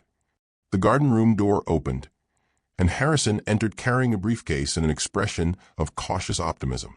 The legal battles had aged him, new lines around his eyes, gray appearing at his temples ahead of schedule. But he'd emerged from the wreckage with something like integrity restored, having chosen truth over family loyalty when it mattered most. Grandfather, Sophie, he settled into a chair beside them. I have estate business to discuss. The board met this morning. More audits? Thomas asked wearily. Reforms. Harrison pulled documents from his briefcase. We're restructuring everything. New oversight. External auditors with no family connections. Transparent reporting. And we want to offer Sophie a seat on the board. Permanent voting position. Anna's line deserves representation in estate decisions. Sophie had known this was coming. Harrison had mentioned it weeks ago, but hearing the formal offer still felt surreal. I don't know anything about running billion-dollar estates. You know about fairness, about truth, about seeing people rather than balance sheets. Harrison's voice was earnest. That's exactly what we need. Someone who'll ask uncomfortable questions and refuse to accept convenient answers. Thomas squeezed Sophie's hand. Your grandmother would have been proud. Eleanor meant for Anna's line to have voice in family matters. This is finally making that right. As the conversation concluded, Thomas reached beneath his wheelchair cushion and pulled out a leather-bound book, worn with age and handling. I wanted to give you this. Eleanor's personal journal. She kept it from 1960 until her death. Wrote in it almost every day. Sophie took the journal with reverent care. The leather was soft with age. Eleanor's name embossed in fading gold on the cover. She wrote about you, Thomas continued. About hoping Anna would someday forgive her for the adoption. About hoping Anna's children would find their way home. The bell above Rosie's diner door chimed on a cold November afternoon, 8 months after Sophie Grant had given her lunch to a stranger and changed the trajectory of her entire life. The lunch rush had ended, leaving the diner in that quiet lull between busy periods where time seemed to slow and settle like dust in afternoon light. Sophie stood behind the counter exactly where she'd stood that first day, wiping down surfaces that didn't really need wiping, filling napkin holders that were already full, moving through familiar motions that felt like meditation. The scent of burnt coffee and lemon disinfectant hung in the air. Some things never changed, and maybe that was okay. The bell chimed. Sophie looked up.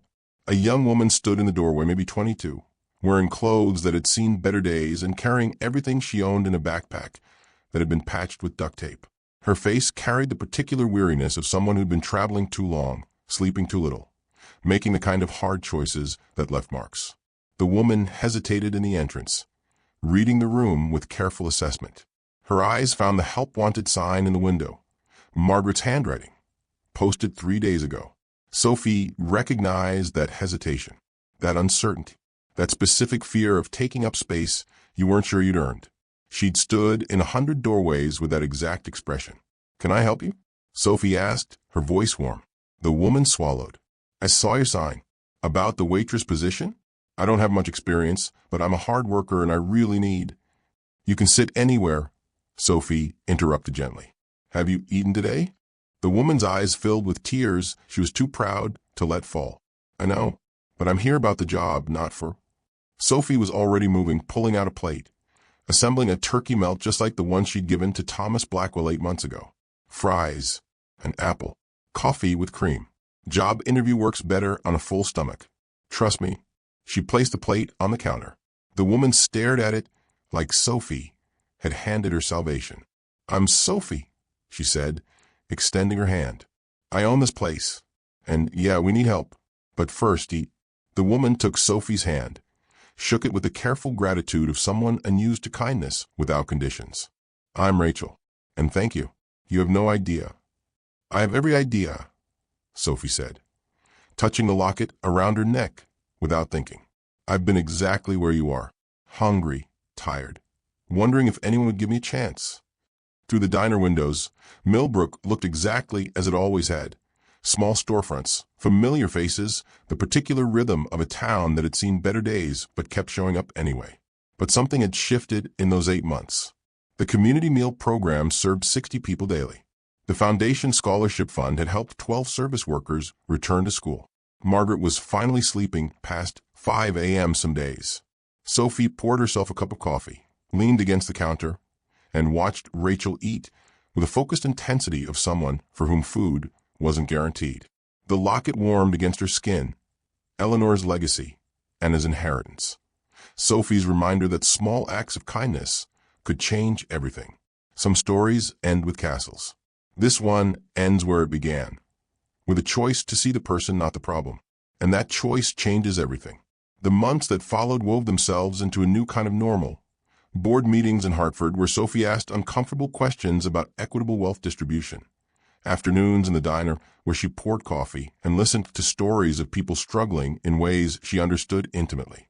She'd learned to navigate both worlds, though neither felt entirely comfortable yet. Maybe they never would. Thomas Blackwell passed peacefully in his sleep on a Tuesday in December, surrounded by photographs of Eleanor and letters from Sophie, reading Eleanor's journal entries aloud during her visits. He'd lived long enough to see Victor prosecuted, long enough to see Anna's name restored to family records, long enough to know that the truth he'd been too frightened to speak for 3 years had finally been heard. The memorial service was small. Immediate family, Dr. Margaret, a handful of people who'd known Thomas before fear drove him to the streets. Sophie read from Eleanor's journal, passages where the matriarch had written about hoping her children would someday understand the impossible choices parenthood sometimes required. The Anna Grant Memorial Foundation expanded beyond its initial scope.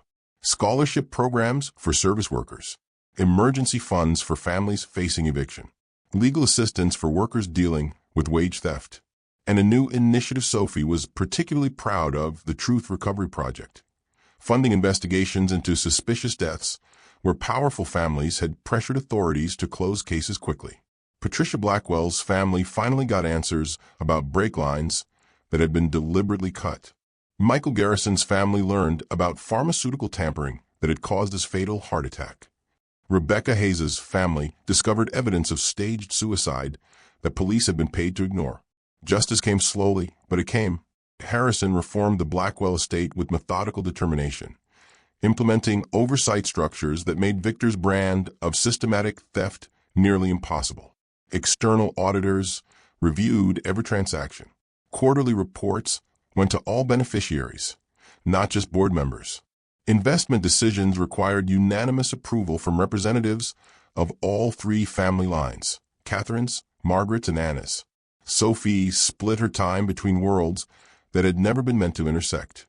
Monday and Tuesday at the diner, wearing an apron and comfortable shoes, remembering where she came from.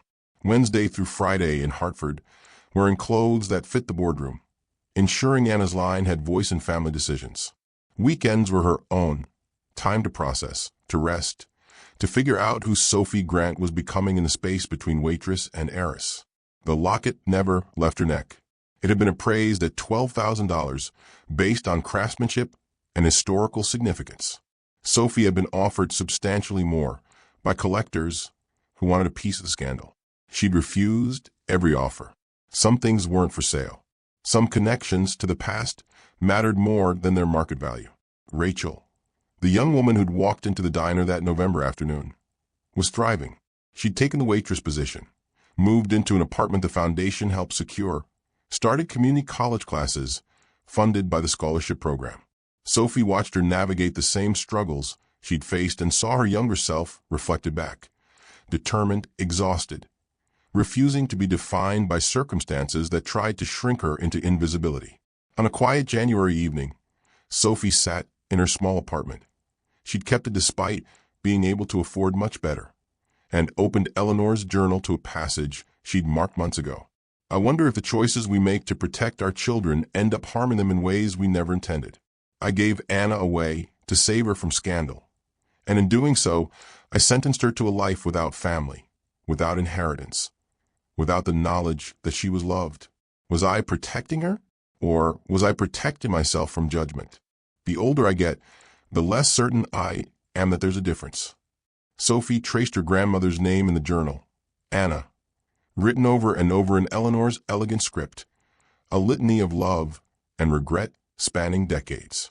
3 generations of women connected by loss and silence and the particular courage required to exist when powerful people preferred you didn't. But they had existed. Anna had existed. Her daughter had existed. Sophie existed. And now, finally, their existence was acknowledged, not erased, not conveniently forgotten, not dismissed as mistakes or scandals or unfortunate complications. Sometimes the truth took generations to surface. Sometimes justice arrived too late for those who needed it most. But it still mattered. It still counted. Because in the end, it was never too late to rewrite your story or reclaim the one that was stolen. If this story moved you, you're not alone. Every week, we uncover true life tales of ordinary people who found themselves in impossible situations.